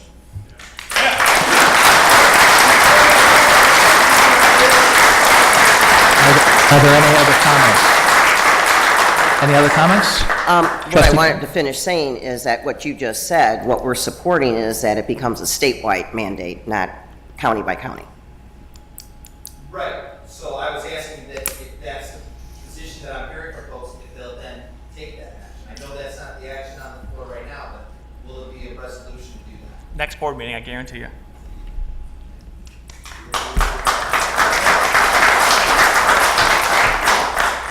Any other comments?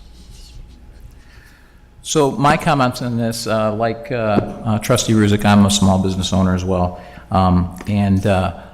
All of my employees have always made more than what the mandated minimum wage. However, the wage does go up and down relative to economic times. There are times when we've been barely able to keep our doors open and have hundreds of applicants because there's no jobs out there. And we have to pay less in order to keep afloat. When times get better, if we don't raise our wages, they will go work for someone else. A typical year for the last 13 years has over 100 applications in my business in the March to April timeframe. This year we got 7. So the wage scale naturally is much, much higher. And I can tell you that when the wages go up, and in this case, and they were all well above minimum wage, and well above what's being asked for right now. Wages have gone up over 20 to 25%, and I'm able to charge 3% more. So therefore, the businesses won't do well. There are many businesses in our community that are even more tied to lower wages because they have a lot of part-time help, they have a lot of young people's help, and they operate on even smaller margins, which will make it very difficult for them to survive. Couple that with the fact that I know there were individuals here that said they would stay in Orland Park and shop. I will contend that if someone makes $2 an hour more and they can go a block away and spend less money, they don't have a lot of disposable income. They're still going to go somewhere else to shop. So our stores are at a distinct disadvantage relative to all of the communities around us that have already opted out. I agree with what was said up here, that the county should not be acting on this. This should be a statewide issue. And I also agree that if the economy is doing well, quite frankly, usually when the minimum wage has no impact when raising it, it's because everyone was pretty much already making more than that to begin with. And that's a little bit of what we're seeing at the moment. I realize that there are some part-time, some of the stats that you may, there are regarding minimum wage. Over 70% of minimum wage earners are less than 22, and over 70% are part-time, and well over 70% are in their first jobs. So to one of the business owners that it's a starter wage for his company, and a lot of people make more. So that's all of that comes into play with my vote. But the biggest thing is that we would create an unlevel playing field for our businesses relative to all of those surrounding us. Are there any other comments or questions? Mr. Chairman, I have a question. To that gentleman that spoke, I forgot your name and I apologize. I think he might have went that way. Oh, there you are. Have you gone down to Springfield and, I mean, I know it's a whirlwind down there, but gone down there and requested the same thing? There's a bill in Springfield right now asking for the minimum wage actually to be raised to $15 statewide. Right, that's what I thought. Yep. And have you guys all gone down there and? And yep. Done your thing? People are down there. Well, People are down there right now. I'm They're in just continuous double-checking. session. Yep. And where does it stand in the state? Pardon? Where does it stand in the state? We have a lot of folks that are supporting it. I believe we have. I believe it's in the House right now, or it's passed. What's that? Pass. Yeah, it passed the House. It's over in the Senate. But the thing is, we can't wait for Springfield, and that's why we've been here advocating for something that's actually less than what the Springfield minimum wage is. And when we talk about the statistics in terms of who's on minimum wage and the 70% being under the age of 22, that's all on what you calculate the wage to be. Because once someone's earning incrementally more than the minimum wage, then it appears as if the age range differs. However, when you're talking about making $8.25 an hour or $10 an hour, folks who are making $11 an hour are still underneath the minimum wage that ultimately we would propose. And then the age range goes up. So while at the base of the minimum wage, that may be true, as soon as you get 50 cents above that, then the demographic in terms of who falls in that category changes dramatically, and then you're sweeping up folks who are middle age.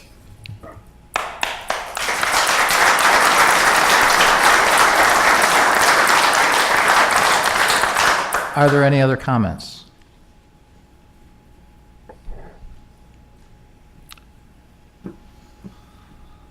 I put the question to pass ordinance number, what was it? 5192. 5192, entitled an ordinance amending Title 7 of the Orland Park Village Code to add a new Chapter 20 relative to conflicts with certain home rule, county ordinance, Cook County minimum wage ordinance. To the board, call the roll. Trustee Dodge? Aye. Trustee Guerra? Aye. Trustee Fenton? Aye. Trustee Ruzek? Aye. Trustee Calandrella? Present. Trustee Carroll? Nay.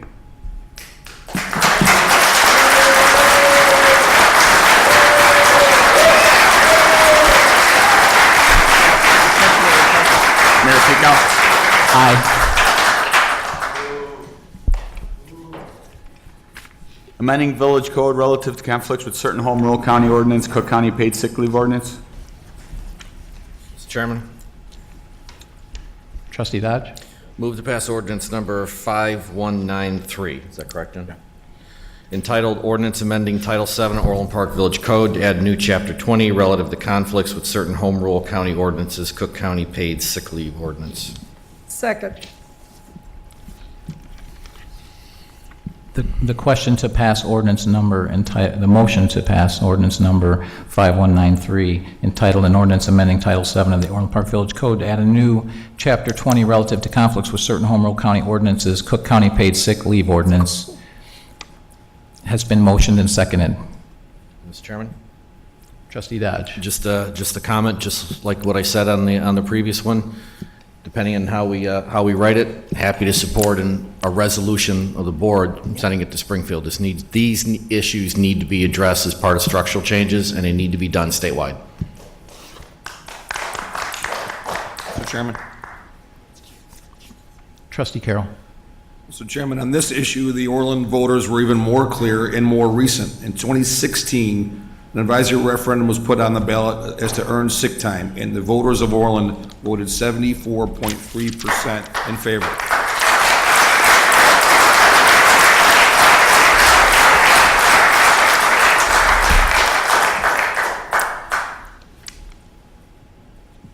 Anyone else? Any other comments from the group that weren't already made? I thought you spoke to the sick pay one, or to the sick pay already. No, I haven't gotten to the sick leave yet. So, Okay. again, Mr. Mayor, trustees, Bob Ryder, I've actually sat on a task force that looked at the sick leave issue, and I want to, because I know your concerns with the minimum wage, this is, I think, dramatically different in how you look at it. Let's first talk about the employers. Employers save from greater workforce stability. Replacing workers can cost anywhere from 25 to 200% of annual compensation. Paid sick days result in reduced turnover, which leads to reduced costs incurred from advertising, interviewing, and training new hires. Employers save due to worker productivity. Presenteeism, or workers performing at less than full productivity because of illness, is estimated to cost employers $160 billion per year, twice as much as the cost of absenteeism due to illness. Employers save from reduced workplace contagion. Employees who work sick endanger business profits by putting health and productivity of other workers as well as customers at risk. It's far less expensive to provide paid sick days than to deal with the reputation for infecting your customers.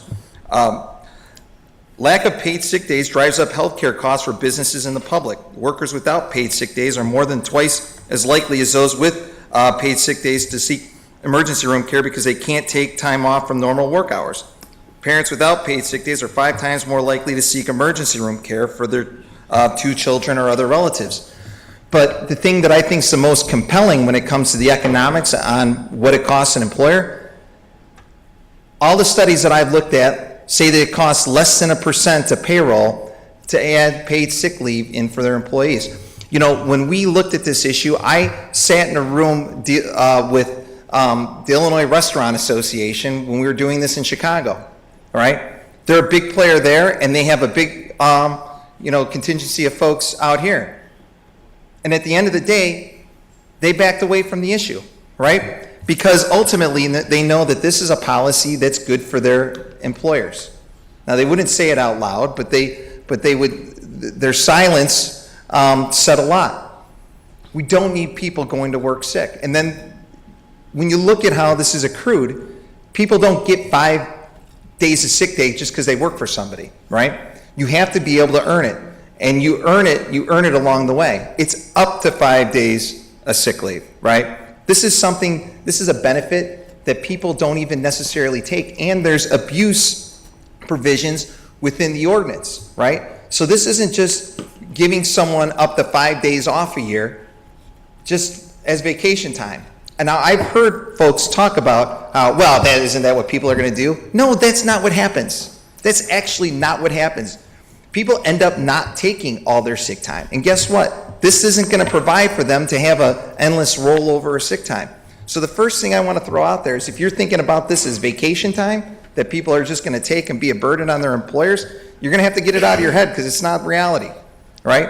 Are there going to be people that abuse sick leave? Sure, there's people that abuse everything. They end up on Channel 7 on the news at 10 o'clock. But I don't think we're going to have a lot of investigatory news reports on people who are wildly abusing earned sick leave. And this is something that's happening all over the country. But this is definitely one of the policies that's happening at the local level.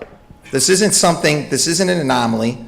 This isn't something that we're just doing here. And I understand that there's other communities that are opting out of it, but they're not necessarily opting out of it uniformly with minimum wage. And when you look at if this puts you at a competitive disadvantage to all the folks around you, I don't think that it has anything, when you look at the minimum wage issue, you can make that argument. This is a nebulous thing. If you're saying it, you're saying it based on fear, not based on reality, right? Nothing is shown, like I said, 0.5% of payroll. Nothing is shown that this is going to drive up people's costs. In terms of whether you have the ability to do this, right? There's going to be folks that cite to different things that say that the county, again, doesn't have the ability to do this. First, there is no opt-out provision in this ordinance, right? So you're going to base it, if you're like you're doing, you're going to base it on home rule authority, right? The Secretary of State has had conflicting opinions on this, but the more recent one that I've seen, and I talked to state's attorneys, was that this regulates the public safety and health, right? So if it's regulating public safety and health, your home rule authority does not give you the ability to do it. And you may point to other communities that have gone ahead and do it, they are going to be sued. If they're not sued by the state's attorney for violating the county ordinances, a private citizen is going to take this up. I'm not saying that to say that that's what's going to happen here, or that, or to suggest that there's a threat that it's going to happen. I'm just saying my experience, because I used to be a practicing lawyer in the employment law area. Someone will sue under this because this is something that folks want to protect. So when you look at earned sick leave, look at it from the rational point of view. Clear your mind of what you just talked about with minimum wage. It's not the same thing. You're regulating the public safety and health. I don't want someone who is trying to make ends meet at a restaurant, not calling off and work. Heck, I don't want a high school kid that is that's trying to make an extra buck so he can go out and have fun or saving up for college. Let him have the day off, because again, it's not onerous. If you're working 20 hours a week year round, you're going to get 2.5 days off from work, right? And the chances are that if you're getting those 2.5 days off from work, you're not taking those 2.5 days off from work. So let's hope that on this one, reality prevails. And on the question of how this affects our folks in labor, this one does have more of an effect, because not all of our folks are able to get sick leave into a contract, right? Which blows my mind, because then that means that if folks have to take sick leave, that means that they don't have the time available to them, that they either have to dip into their vacation or they take unpaid time off. And guess what? That encourages people to go to work sick. We don't need that. Thank you. Thank you very much, Mr. Ryder.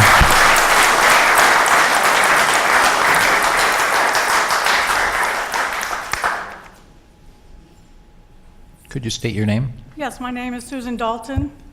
I'm a resident of Orland Park for 23 years. And I just wanted to make a couple comments on the earned sick leave. First of all, you earn it, so you get 1 hour for every 40 hours you work. If you're working a part-time job, 15 to 20 hours a week, it's going to take you quite some time to get that. You need to at least earn up to 4 hours before you can take any of that time. You're not allowed to take 1 hour at a time. These part-time jobs don't allow for health care.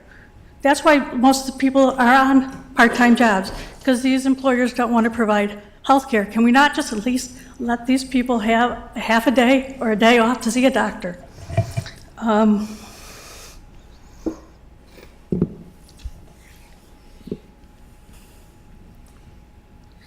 So just please consider this. As far as money goes, when you're looking at part-time help, and if we're looking at the majority of the 18 and under, that segment doesn't get sick as often. Also, the employer can require to see a doctor's note so they know that they are actually sick. You can put that in your handbook and that will be legal. And that is in the ordinance, that is the county ordinance, that you can require to see that that person went to see a doctor. So please consider this. I don't think it will cost the employer very much. I've done it for my employer to figure out what the cost was, and it was minimal. Thank you. Thank you very much. Anybody else?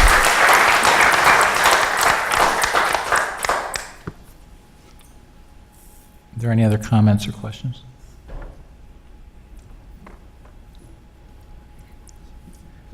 So I'll add some comments. Again, as I mentioned, I'm a small business owner, and I had to look at this because it's a very poorly written ordinance. So one of the concerns as a business that has, I have multiple locations, in that my shop is in Will County. My business is actually, the headquarters is actually in Orland Park. And the question is, where does this apply? Does it apply to someone who their workers show up in Will County and start working? Does it apply only to those that start in Cook County? And not a single attorney has been able to give me a definitive answer, and nor can Cook County. So the best that we can determine is that if you are a Will County business, that you have to track every town that you're in.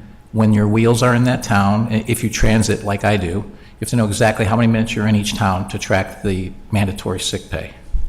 So it's a small business just cannot do that. I personally offer sick pay to all of my non-seasonal employees as it is, as well as vacation pay. And they can use either for whatever issues that they have, but this is more sick days than I offer, and it would be an expense that we would have to bear.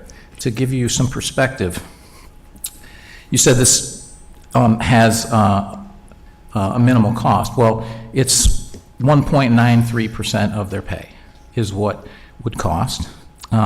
If a business is about 50% wages, which a lot of our stores are, and you're operating like a grocery store on a 1% to 2% margin, basically their profits are cut in half. If you're a small store, that means and that's how you earn your living, that means your pay is cut in half. So that's a big reason why this is a problem. It's poorly written. It also places a lot of burden on businesses, and again, it creates an unlevel playing field from our location versus all the neighbors around us who have already opted out. Mr. Chairman, I'm sorry, could I make a comment? Trustee Fenn. Mr. Ryder mentioned that it wasn't a threat that he was stating about being sued. and that this was unconstitutional and that it would, the Attorney General's office would do that. If staff would look up in Legistar on page 1 of 3 at the bottom of that, it says that according to what was stated in here, and I guess Mr. Fricker would have to answer this, that what Mr. Ryder said is not true. So could somebody just clarify for me? Staff, anybody? She's talking about page 1, the bottom of the page of the legislation text, file 2017-0400. Do you want me to read it to you?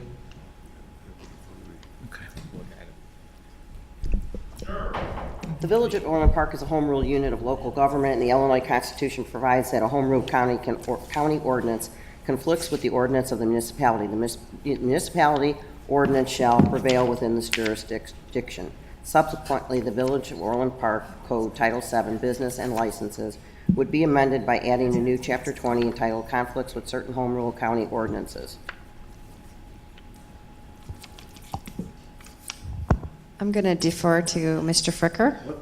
Basically, what the language is written is basically because we are a home rule community, we have the option to opt out of this. Yes, if we establish our own ordinance that conflicts with the county ordinance, we have under the Constitution the ability to opt out of that, the application of that county ordinance. And that's what this ordinance, it's before you today. Turn your mic on. Turn your mic on. Can you hear me? Oh, I could hear you, but they probably couldn't.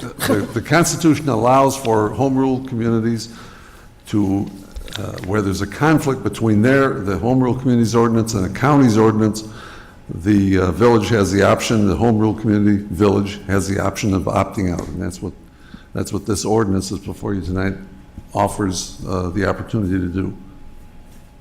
Because by establishing your own minimum wage, or not minimum wage, but sick leave requirements, which is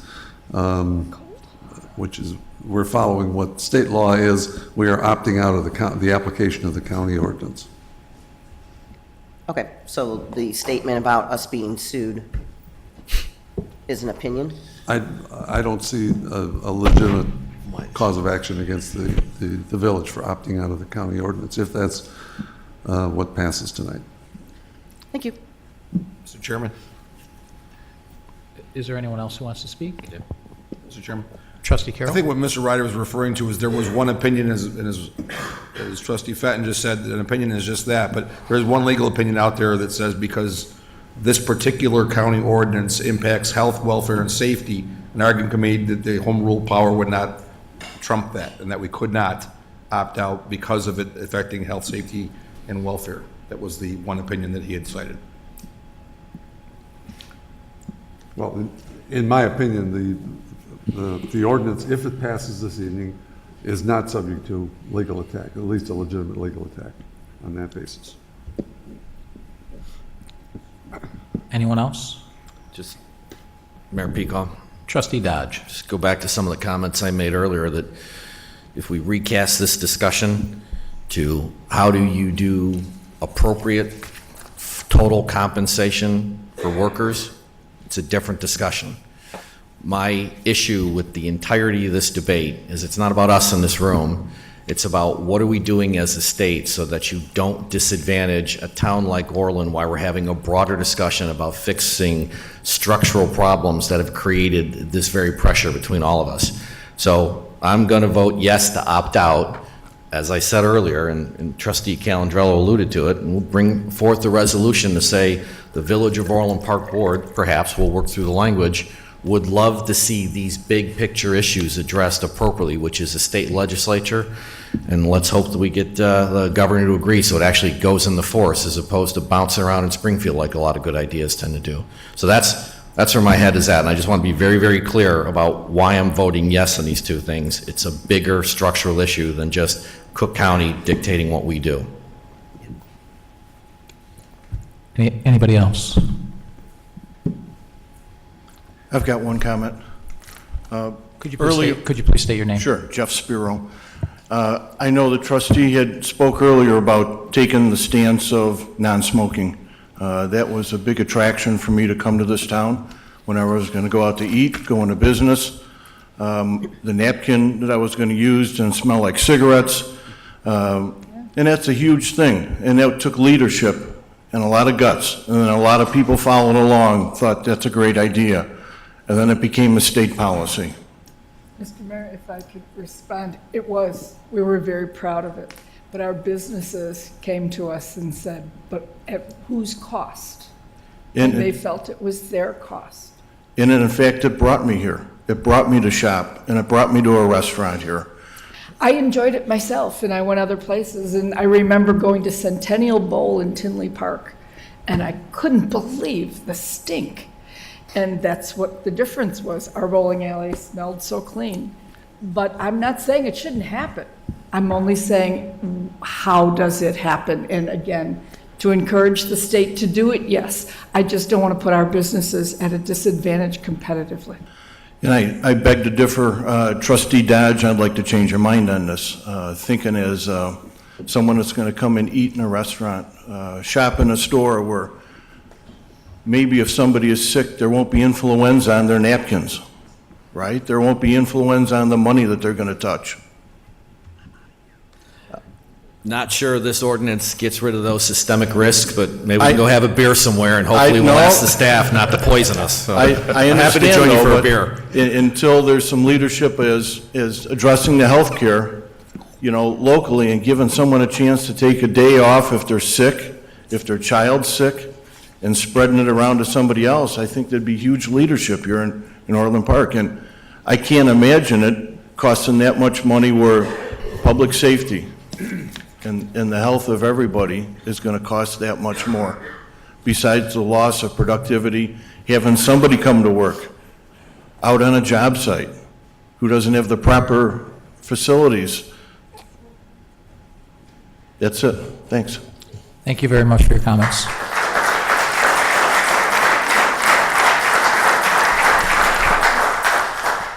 Anyone else? The question to pass ordinance number 5193 entitled, "An Ordinance Amending Title 7 of the Orland Park Village Code to add a new Chapter 20 relative to conflicts with certain Home Rule County ordinances, Cook County Paid Sick Leave Ordinance," is now put to the board. Call the roll. Trustee Dodge? Aye. Trustee Guerra? Aye. Trustee Fenton? Aye. Trustee Ruzek? Aye. Trustee Calandrella? Nay.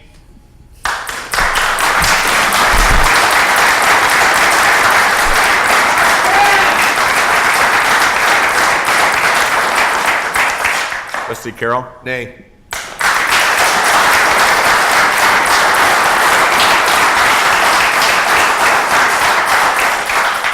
Mayor Peacock? Aye.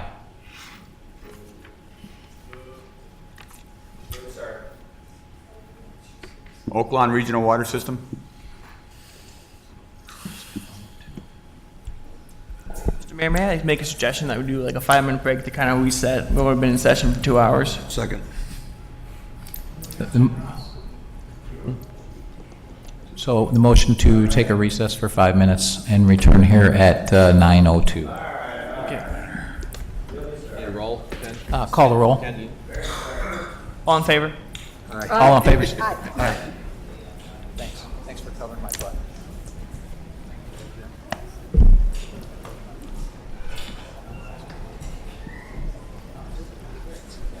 Yeah, real mean. Like after an hour and a half, I can't.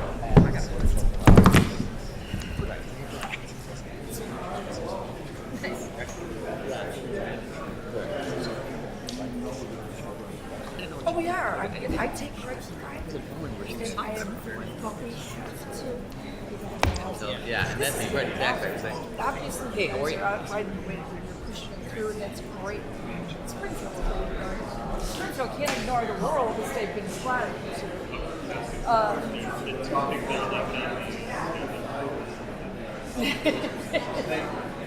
No, but seriously, it's a good thing. It's a very good thing to have it done. Look, as far as the wording goes, I can't speak to that. It's really flattering.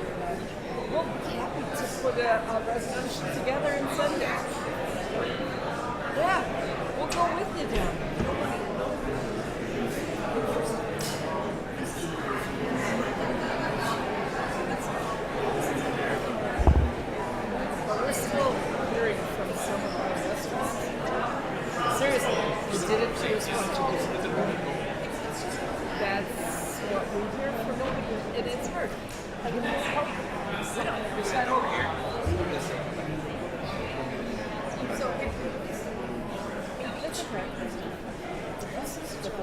don't know how you feel about it, but it's coming back to the first push it down to our businesses. Many of them would like to shop to somebody. Then people will just go to your corner.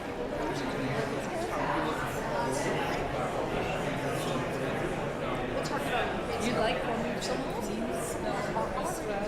you want it here? I don't know.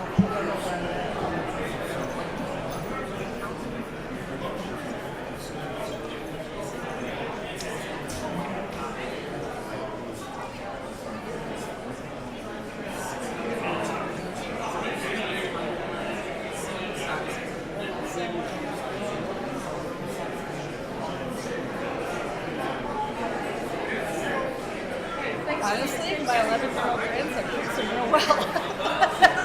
Lottery tickets, I don't know, they're not as offensive to me. I can honestly say that since we've had legal gaming in Illinois, I can lose money anywhere, you know? So I tend to say, hey, what have you got? You know, I mean, you're right.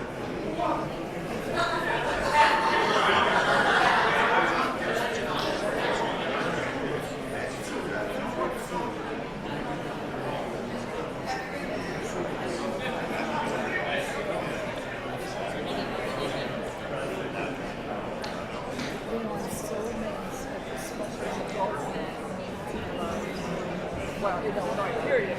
I mean, you go to Michigan, I'm sure you've gone to Michigan and stuff, and you go into, like, trade winds that casino there, I've been there. It's how do people do that anymore? And I'm a former smoker.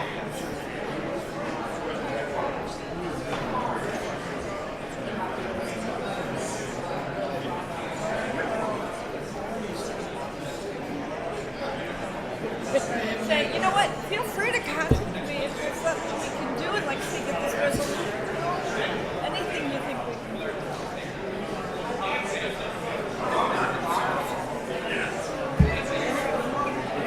We get them to do something, John. You know, how about we just start a campaign? Do your job. All of you.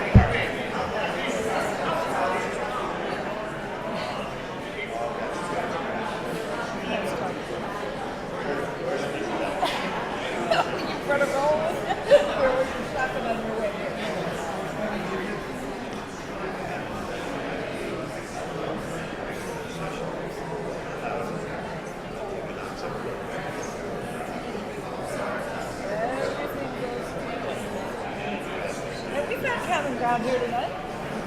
We split it, we did it right. I gotta get down for you.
says low battery.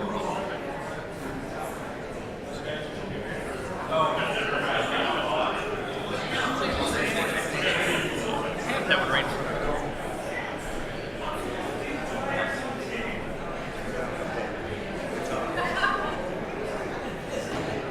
Low battery. I'm Frank, I know how to read.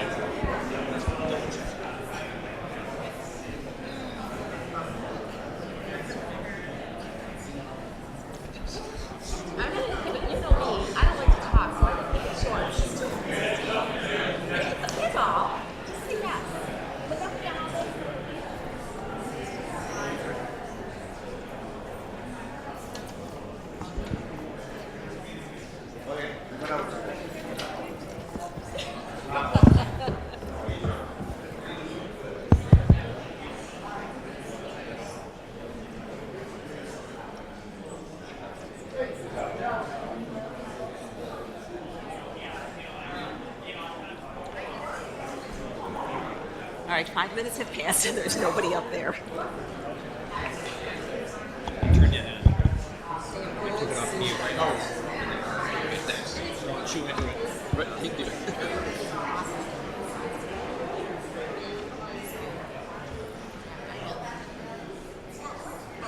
And it actually has checkered cloths and, yeah. My tummy is hungry. I didn't eat. Go in there, they become M&M's. Now we're gonna start. Right. Yeah, all right, then you're not gonna, right. And they do have to talk. Right.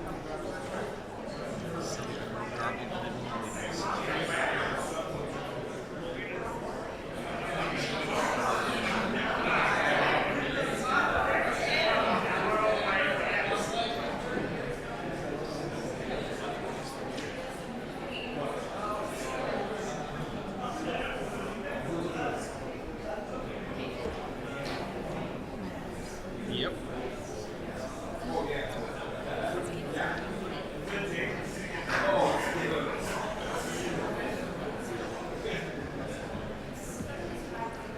And Matt, I'm just going to read this first sentence and then just hand it off. Okay? Unless you had something that you wrote down. Whatever, that's what I was gonna do too. First sentence, then I'm going to hand it to the person that knows what we're talking about, you two.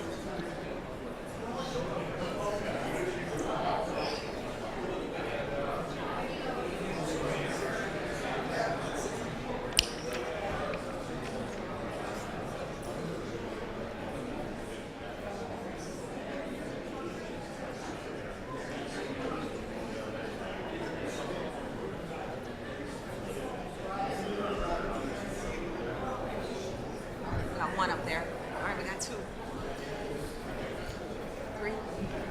Keith Corral. Waiting. Are they coming? What's up, Hey, it won't get stuck in his hair. It won't get stuck in his hair. Thank you. Seriously, my toes. I'm well rested. Right when I need it. You can turn off the. I'm sure you the can. sleep. Hey, Frank. And I was excited. I'm like, all right, it's exciting. It's a nice homework here. Didn't happen. How do I turn off the sleep? Keeps going to sleep. Yeah. Me neither. Okay, that's what I'll just keep touching. It's really powerful.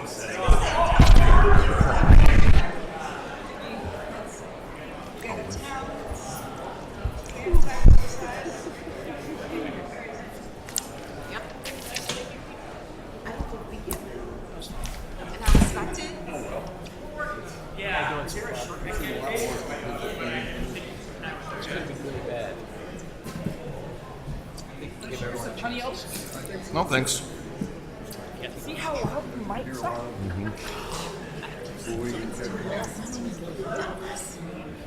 Nobody's like that.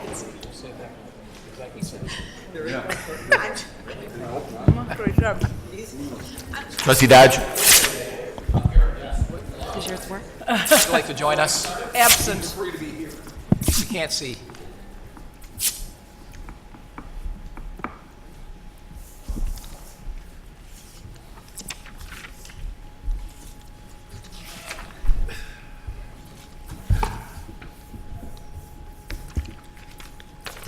Trustee Fenn? Here. Trustee Dodge? Here. Trustee Guerra? Here. Trustee Ruzick? Here. Trustee Calendrello? Here. Trustee Carroll? Here. Mayor Pico? Here. Regional water system? Where'd everyone go? They don't want to stay for the water. So I'll entertain a motion for the regional water system. Mr. Chair? You want to put the motion on the floor for discussion? Yes. Okay. Trustee Carroll? I move to approve the village's continued involvement in the Oak Lawn Regional Water System Improvement Project based upon the implementation of the proposed oversight requirements and authorize staff to approve future project-related expenses up to the current estimated project cost of $216 million. Second.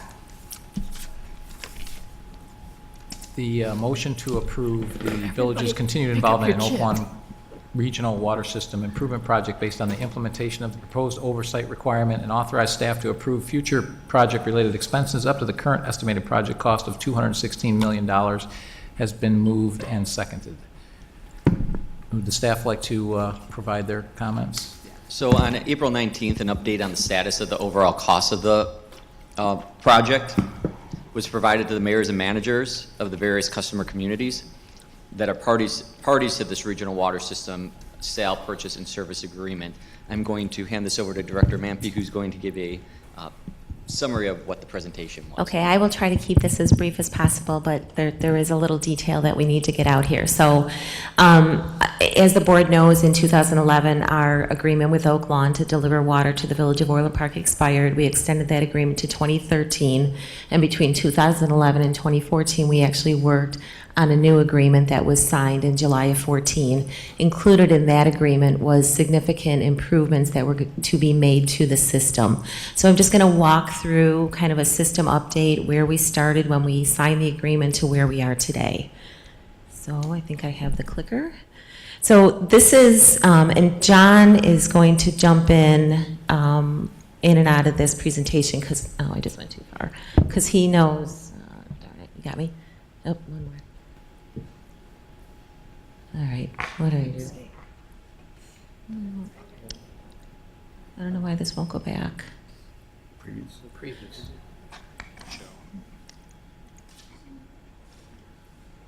There we go. Sorry about that. So the reason for the improvements was redundancy, adding pressure, improving the pumping stations. The system was old. There was only one line coming to the Village of Orland Park, and the agreement addressed all of these. There was master planning done before the agreement was done that identified all of these improvements that needed to occur. John, you have anything to add? No, just that we've periodically experienced water outages. Typically on an annual basis, there would be a water main break on the 48-inch pipe which services the southwest communities. The Village of Orland Park entered into the agreement to obtain water from Oak Lawn in 1985, but at that point, the system was already, I believe, at least 10 years old or more. So there was many different routes that were talked about. There was different stages and levels of improvement. There was different pipe sizes that were talked about, and in the end, these were what the improvements were going to give us. The original cost of the improvements was $171 million, and it was the improvements were going to take place over a number of years, with the improvements being completed in December of 2018. That $171 million cost is what was included in the agreement that we all signed. Also in that agreement, I'll jump ahead a little bit, there was a clause included in there that if the cost exceeded more than 105% of the $171 million, that executive consent would be required. Executive consent per the terms of the agreement that we signed actually meant the manager's oversight group that was formed. It didn't necessarily mean going back to the board. So that's just something to keep in mind as we go forward. Go ahead, Mike. Oh, yeah, this was not my original presentation, so there's a lot of animation that I would have taken out. So these are all the improvements that were originally planned. They each have the dollar amount of the improvements as well as the schedule, and you can see that the improvements were going to start somewhere in August of 2013, and we're all going to be completed by the end of 2018. We are currently getting ready to start bid package 4A. So you can see bid package 1 and 2 were the pumping stations. Bid package 3 was a smaller improvement, and then bid package 4A is what we're actually going to be getting ready to start in the near future. And I'll give you some background on that. So as time went on, they did start the pump stations. They did award those bids. As time went on, we meet periodically with Oak Lawn. There's 3 different groups that meet. There's the finance group, there's the managers group, and then there's the operators group. The managers group meets most often. In December of 15, when we met, it was brought to our attention that there was going to be significant cost increases related to this project. At that time, we asked for additional information. The information varied from week to week. There was different reasons for the cost variances. Engineering was understated. The direction of the way the boring was going to be done, open cut versus trenching, changed. Some of the alignment of the main had changed. There was a lot of different reasons for it. We worked continually with CDM and Oak Lawn to get the information out of them that we felt we needed to go forward, and it literally took months to finally get a concise spreadsheet that showed us what the new overall costs were going to be. In July of 2016, bid package 4A came in. All of the customer communities actually rejected that bid because it came in significantly over the original engineer's estimate. We hired Christopher Burke at that time to do a review of the bid for us. There was value engineering that was found that significantly lowered that bid about $6.2 million. Some of the value engineering was engineering related, reducing some of the engineering costs, as well as changing the types of piping and things like that that were in the original estimate that lowered the bid. When we got to this point, we knew that by awarding this bid, that we would be over that 105% of $171 million. So the managers determined that the bid would be rejected at that time and put on hold until we could go back to our boards and get that executive consent. We met, like I said, we came up with a lot of different ways to save. We had CBIL do a review of the construction engineering agreement as well as the bid packet.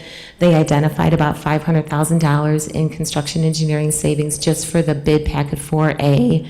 And when they extrapolated that forward through all the remaining bid packages, the overall savings was about $3.5 million. At that time, because we still felt that we didn't have a good answer on what the cost increases were or where they were going to end up, we formally rejected bid package 4A. We delivered a notice to the Village of Oak Lawn, letting them know that we were not going to approve that bid packet. So that is currently still on hold. That letter was delivered to them at the end of March. They got the contractor to extend the bid bond until the end of June so that we could get really good concrete numbers, meet all as a group, bring the presentation to the mayors as a whole, and then each community go back to its own board and get approval to move forward. This is just a kind of a pie chart of where the differences in price are occurring, and John can probably get into the details of all of these if we need to. Like I said, original cost $171. The current cost estimate as of today is approximately $216 million. The pieces of the pie, we can read through them. Those are the different reasons for the cost increases. A lot of it is escalation. If you remember, I said originally the project was going to be done in 2018. And now it's obviously not going to be done in 2018 because we're not even halfway through all the segments of the project that need to occur. So if you have any questions on the individual cost increases, John can fill you in on those. Yes, you can. Question, so if I'm doing the math right, they missed by 26%? Yes. They're wrong by 26.3%. Yes. That's a pretty big engineering miss. Yes. Just keep in mind that when this was originally engineered, it was engineered with the cost estimates based on in 2013. So a lot of things have changed since 2013. Like what? The CPI or durable goods inflation, which has been dropping for 30 years? The routing has changed. Actually, the whole entire routing has changed since that time. Also, I guess, John, what I struggle with is we got to do the project. I got that. But this is the time of the meeting when we get the huff and puff. How the hell could they miss by this much? Let me ask the question simply. And I'm sorry, there was a lot of different reasons. Yeah, either one of us. And a lot of it, like I said, it took us a long time to get the right information out of the engineers and out of the Village of Oak Lawn. Not that they were hiding or anything. I think it was just to wrap their own heads around all the cost changes, and things were changing on a daily basis. One of the big things that changed is, like John said, the route. There was a certain route that was going through the forest preserves and the ComEd right away. When we first started this, I don't believe there was the restoration costs that were envisioned that the county forest preserve is charging. The easement costs related to ComEd, and I'm not defending them, I'm just telling you what they are. The ComEd costs related to the easements with ComEd have significantly increased. I don't know if it was draft engineering, it was 20% engineering, 30% engineering at the time, and now that they've engineered it further, all of this is coming out. One of the big differences too was actual engineering costs. In the 171, there was approximately $11 million in engineering costs included in that. And that included design and construction engineering. That amount is almost $26 million now because either they didn't include construction engineering or they underestimated it. We've not always gotten the same answer. But the 216 is a pretty concrete number as of today. We do have Christopher Burke involved in a pretty detailed level. They are doing peer review of all the bid packages. They have found significant savings already just in the short period of time that they've been involved. And I'll get to it a little bit later, but at one of our more recent meetings, we actually approved hiring them going forward, like I said, to do a peer review of all the bid packages to make sure that there's value engineering occurring before we go out to the market. Oak Lawn actually runs the project. All the contractors are their contractors, the engineer is their engineer, but we are parties to the agreement and parties to paying for the improvements. And Jim, Trustee Dodge, one of the things that we're going to see in this presentation is we have some controls put in place so this does not happen again.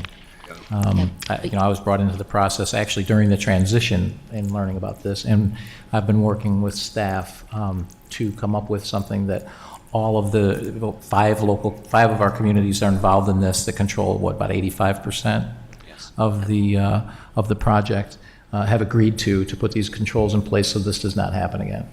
Yeah. So if we want to move, we can move forward.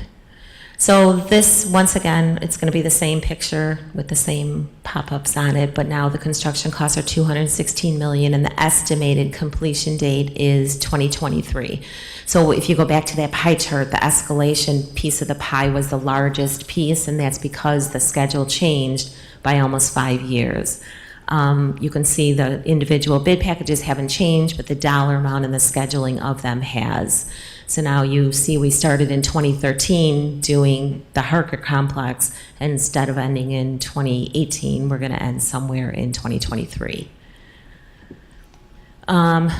Biggest thing I think is the effect on our water users. All of the project is obviously being funded by debt. The debt is all issued by the Village of Oak Lawn. The debt right now consists of a line of credit at a bank that Oak Lawn utilizes on a short-term basis, and then the remainder as of now is being borrowed through the IEPA and low-interest IEPA loans. If at the end of the project there is a remaining amount on the line of credit that's not funded by the IEPA loans, then it'll be turned into a term loan and/or they'll go out to the revenue bond market and issue revenue bonds. is that 3236 just the additional cost, or is that the total cost this project is going to be to our That's water going users? to be the total, that's the additional cost of going from the 171 to the 216. So what is the total cost to our users for the 216? You know what, I don't have that off the top of my head. I just calculated it as the variance. But I can come up I with that believe if I easily. saw it before, it was somewhere around I think it $125 was, a yeah, year. I think that's what, I think it was actually 140 something, but, per year, yeah. So, So $175 a year on average at 9,000 gallons. yes, yeah. So bigger house, more usage, paying Yep. more. Yeah, and I use Okay. 9,000 gallons because that's what our average usage is village-wide amongst our water users. So we're responsible for 26.42% of the overall debt that's issued for this project, so including principal and interest, that's a fairly significant amount. So 26% of that is what we're going to pay on a going-forward basis over the life of the debt that's outstanding. And we will obviously be passing that through our water rates.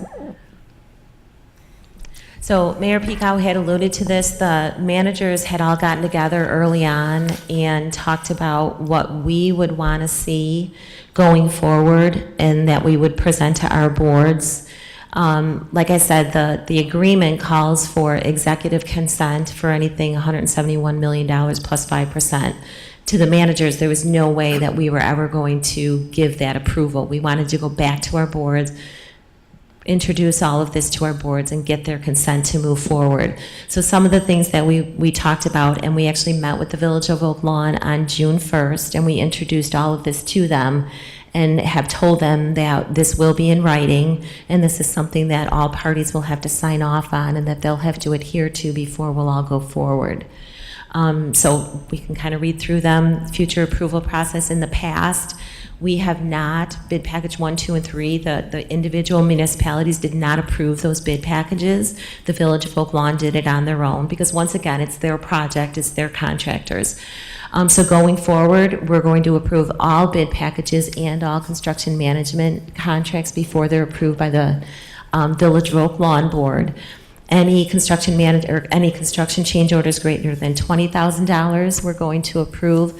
We have to work through that a little bit because sometimes there's emergency change orders that happen and the approval needs to occur right away. But we think we've got a pretty good process in place to make that happen. And obviously the operators, the public works directors, are going to have to be involved in that way more than the managers are because we don't really have the engineering knowledge that might be necessary. Construction engineering, because we've found such variances in the engineering costs, we brought that down to $5,000. So any change order that may happen as a result of a construction change order, we also are going to have to approve before they can move forward. Improved communication and oversight. We're going to require additional communication from the construction engineer to be written into their contracts. So Christopher Burke, actually, as part of what we retained them for, they've come up with a list that we're going to include in all of the construction management contracts going forward that outlines the communication that has to occur between CDM, which is the project engineer, and Christopher Burke, and our public works function, so that that information is brought to us on a more timely basis. And like I said, we've hired Christopher Burke to do oversight going forward. So what we are going to do is bring this to our board, talk it through, have our board bless it. If it's blessed by our board, then we would move forward with bid package 4A and then continue on through the project up to the amount that is written into the motion. Is there any debate? I have a question. Ann? Trustee Guerra? For Ann, we brought in Seabell. Do they represent just us, or are they representing? When I say we, I mean the collective group. So the municipalities that are really part of this main group that have been working on this are Orland Park, Oak Forest, Tinley Park, New Lenox, and Mokina. So when I say we, it's the collective group. Christopher Burke will be on contract with the Village of Oak Lawn because it's going to be a project cost. But it was we initiated the process and we kind of initiated what we wanted Christopher Burke to deliver. In the other communities that are smaller users, they're responsible for their percentage of They use are. in terms of They cost? are. The 5 municipalities that I just listed were actually the signers of the original agreement, so we kind of take it going forward. But Palos Hills, Palos Park, and Chicago Ridge have been represented at all of our meetings. In Country Club Hills? They have not. They are not actually signed on yet, so they have not been. But eventually, when they do sign on to the new agreement, Country Club Hills, Matson, and Olympia Fields, they will share in the cost going forward and reimburse us for the costs that they haven't paid in the past. Okay. Thank you. Mr. Mayor. Trustee Calendro. Just a couple quick questions. So when will they be working at Orland Park? I know Wheeler's going to get messed up, and like when will Orland Park shovels be in the ground? Is that So Go ahead, sorry. 7A is where they're going to be in Orland Park. Okay, so next year, give or take, if it doesn't get sorry. And 7A is, it's actually 7B is the transmission main that connects the 60-inch main. It's called Spur 2 to our main pump station. That's the redundancy that the Village of Orland Park is solely responsible for because it provides the redundant main directly to our pump station. 7A is work that will occur in Orland Park, as will 6A. The majority of the work is outside Orland Park, but we're the linchpin because they're using our existing 36-inch transmission main as the connection along with 7A. And then just a quick question. Have we been reaching out to the Forest Preserve, the Cook County Board to try to have them help? What exactly is the increased cost of restoration? I'm thinking just putting more grass. Like can you just give me a little background on that? The conversations with the Forest Preserve have been extensive and challenging. They have some very high expectations as to what needs to be done in order to do a restoration.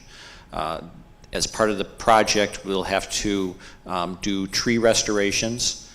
We even have to do tree restorations for ash trees that we know are going to be dead.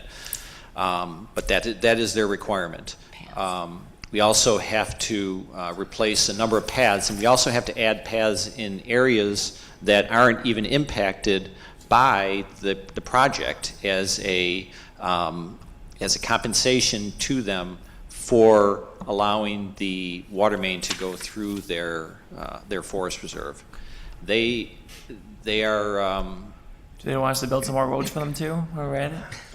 We have to do a lot, but I just asked because I know that our county commissioner, I believe, is in charge of the Forest Preserve District or whatever. I thought, we have relationships with them, and I hope we reach out to the whole county board because at the end of the day, we're all paying taxes to everyone. I feel like we shouldn't get. I can't think of a good word I can say in public by the Forest Preserve. You want to say that? Yeah, and I know that the negotiation with the Cook County Forest Preserve was long. It took many years to get through it. I know that Mayor McLaughlin, when he was here, had many conversations with the Cook County Forest Preserve District. That agreement is done and finalized, so we are kind of where we are with it. The ComEd one is one that we're not quite done with, so I think there can be some easement cost savings. And I know that Kirk Carroll, who's the village administrator for New Lenox, as well as Troy Ishler in Oak Forest, that they were both going to be reaching out to ComEd again to kind of talk through some of this and see what's going on with the easements. Thank you. And if I could just interject also, the other challenge has been working with IDOT. A significant portion of the water main is also going down state routes, and they have some very challenging requirements of augering through intersections as opposed to open cutting. Those requirements do increase the cost substantially as well. And there's been significant discussion, significant negotiation with them to try and mitigate and minimize those costs. And we are the last municipality to come to the board with this, just timing-wise, this is what worked for us. So Oak Forest, Tinley Park, Mokina, and New Lenox have all gone to their boards and presented pretty much the same thing. They have received the permission to move forward, but the requirements that I listed out there are to be in writing and we need to solidify them before we'll actually move forward. Any other questions? Ann, can you go back to the pie chart Sure. that showed the cost overruns? Oop. Escalation, was that I thought you said that, what was in that number?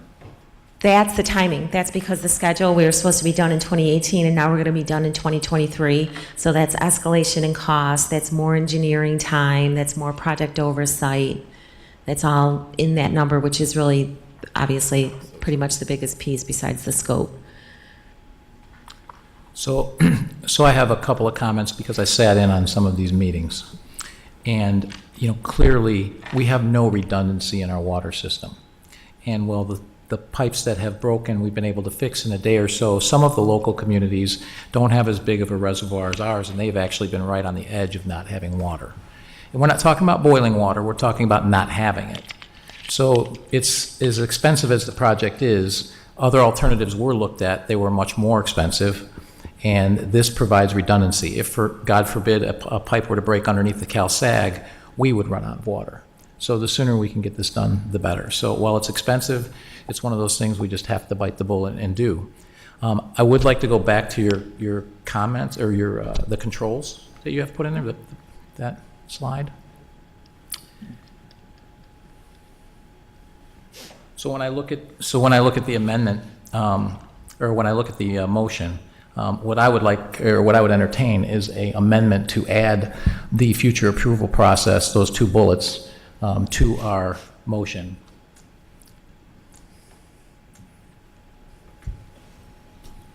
Mr. Chairman? Trustee Carroll. I believe it's already in the motion because it says, based upon the implementation of the proposed oversight requirements. Oh, you are correct. Yeah. And this is, I'm sorry, Mr. Mayor. This is the same document that was approved by the other communities. Yes. Yes. They With may those bullets. not have done the same exact presentation, but they were bringing these same items to their board. I think we've been working on this for so many years. We put the storage in behind Jerling years ago, which is great. We're not in the same jam as others, but yeah, we have to bite the bullet now. We knew it was coming. If there's no other comments, put the question to approve the village's continued involvement in the Oak Lawn Regional Water System Improvement Project based upon the implementation of the proposed oversight requirements, and authorize staff to approve future project-related expenses up to the current estimated project cost of $216 million. Call the roll. Trustee Guerra? Aye. Trustee Ruzick? Aye. Trustee Fenton? Aye. Trustee Dodge? Aye. Trustee Calandrello? Aye. Trustee Carroll? Aye. Mayor Pico? Aye. The motion carries 7-0. Amend Title 7, Chapter 4. So this is part of the mayor's report, and let me find it. We want to amend the number of Class B liquor licenses to decrease the number of Class B liquor licenses from 23 to 22 due to the closing of George's Wine and Spirits, formerly located at 8600 West 159th Street. Mr. Chairman? Trustee Carroll. Ordinance number, please. 5194. I move to pass ordinance number 5194 entitled, an ordinance amending Title 7, Chapter 4 of the Orland Park Municipal Code regarding the available number of Class B liquor licenses issued by the Village of Orland Park, Cook and Will Counties, Illinois. Second. The motion to pass ordinance number 5194 entitled an ordinance amending Title 7, Chapter 4 of the Orland Park Municipal Code regarding the available number of Class B liquor licenses issued by the Village of Orland Park, Cook and Will Counties, Illinois is motioned and seconded. Is there any debate? The question is put to pass ordinance number 5194 entitled an ordinance amending Title 7, Chapter 4 of the Orland Park Municipal Code regarding the available number of Class B liquor licenses issued by the Village of Orland Park, Cook and Will Counties, Illinois. Call the roll. Trustee Carroll? Aye. Trustee Guerra? Aye. Trustee Fenton? Aye. Trustee Dodge? Aye. Trustee Ruzick? Aye. Trustee Calandrello? Aye. Mayor Pico? Aye.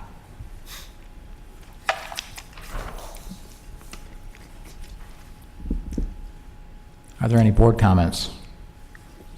Trustee Guerra? No comments. Trustee Carroll? I'd just like to congratulate the Orland Park Lions Club on its successful Orland Days. Mother Nature held out for us. It's nice weather, specifically with regards to the village. I'd like to thank staff, including our rec department and our police department and public works, and everyone else that was out there helping out for a job well done. It was highly attended. The parade went off well. It was a great event. Trustee Dodge? No comments? Thanks. Trustee Ruzick? I just wanted to congratulate staff and the board for the first market at the park. It was a big success. Trustee Calandrella? No comments, thank you. Trustee Fenton? Just want to thank staff for all their hard work in putting the market in the park together. The first two Thursdays that we've had, it's been a huge success. We've got a lot of vendors, more people interested in becoming vendors. And as Trustee Carroll said, just like to thank staff for all their hard work to help us out with Special Kids Day and everything with Orland Days. It was a huge success, and it benefits a lot of adults and children that are in need in the community. Thank you. And I do have a few comments. First, it's been an interesting but a good first 3 weeks. It was a pleasure and quite fun to open the pool, even though I was the guy that got suckered into going down the slide, the new guy. Opening market on the park, and also it was a special honor to give a speech on Memorial Day. There have been a lot of firsts already in 3 weeks, including the first full meeting. Staff has been very, very helpful, and I appreciate it. And also thanks to the trustees for making me feel comfortable.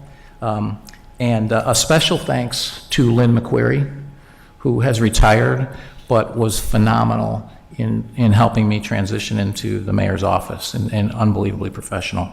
And then finally, a kind of a fun shout out for those of you who know, and I think Trustee Ruzic, you know him, Sam Travis, who is a local player here, was called up to the Red Sox 2 weeks ago.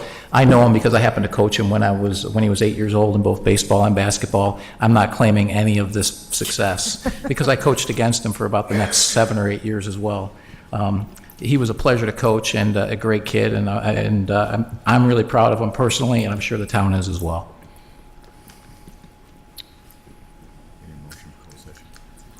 A motion to close the session? Mr. Chairman? Trustee Motion to go Fenton. into closed session for approval of minutes, B, appointment, employment, compensation, discipline, performance, or dismissal of specific village employees, C, the purchase or lease of real property for the use of the village, D, setting a price for sale or lease of village property, E, pending litigation against, affecting, or on behalf of the village when found by the board that such action is probable or imminent. Second. So a motion to go into closed session to approve the minutes to appoint the appointment, employment, compensation, discipline, performances, or dismissal of specific village employees, the purchase or lease of real property for the use of the village, setting a price for sale or lease of village property pending litigation against, affecting, or on behalf of the village, or when found by the board that such action is probable or imminent, is moved and seconded and is put to the board. Trustee Fenton? Aye. Trustee Calandrella? Aye. Trustee Dodge? Aye. Trustee Guerra? Aye. Trustee Ruzick? Aye. Trustee Carroll? Aye. Mayor Pico? Aye. Want me to find out if we're doing something? Want me to find out if there's action afterwards? Do you want me to find out if there's going to be action afterwards? All right. Joe?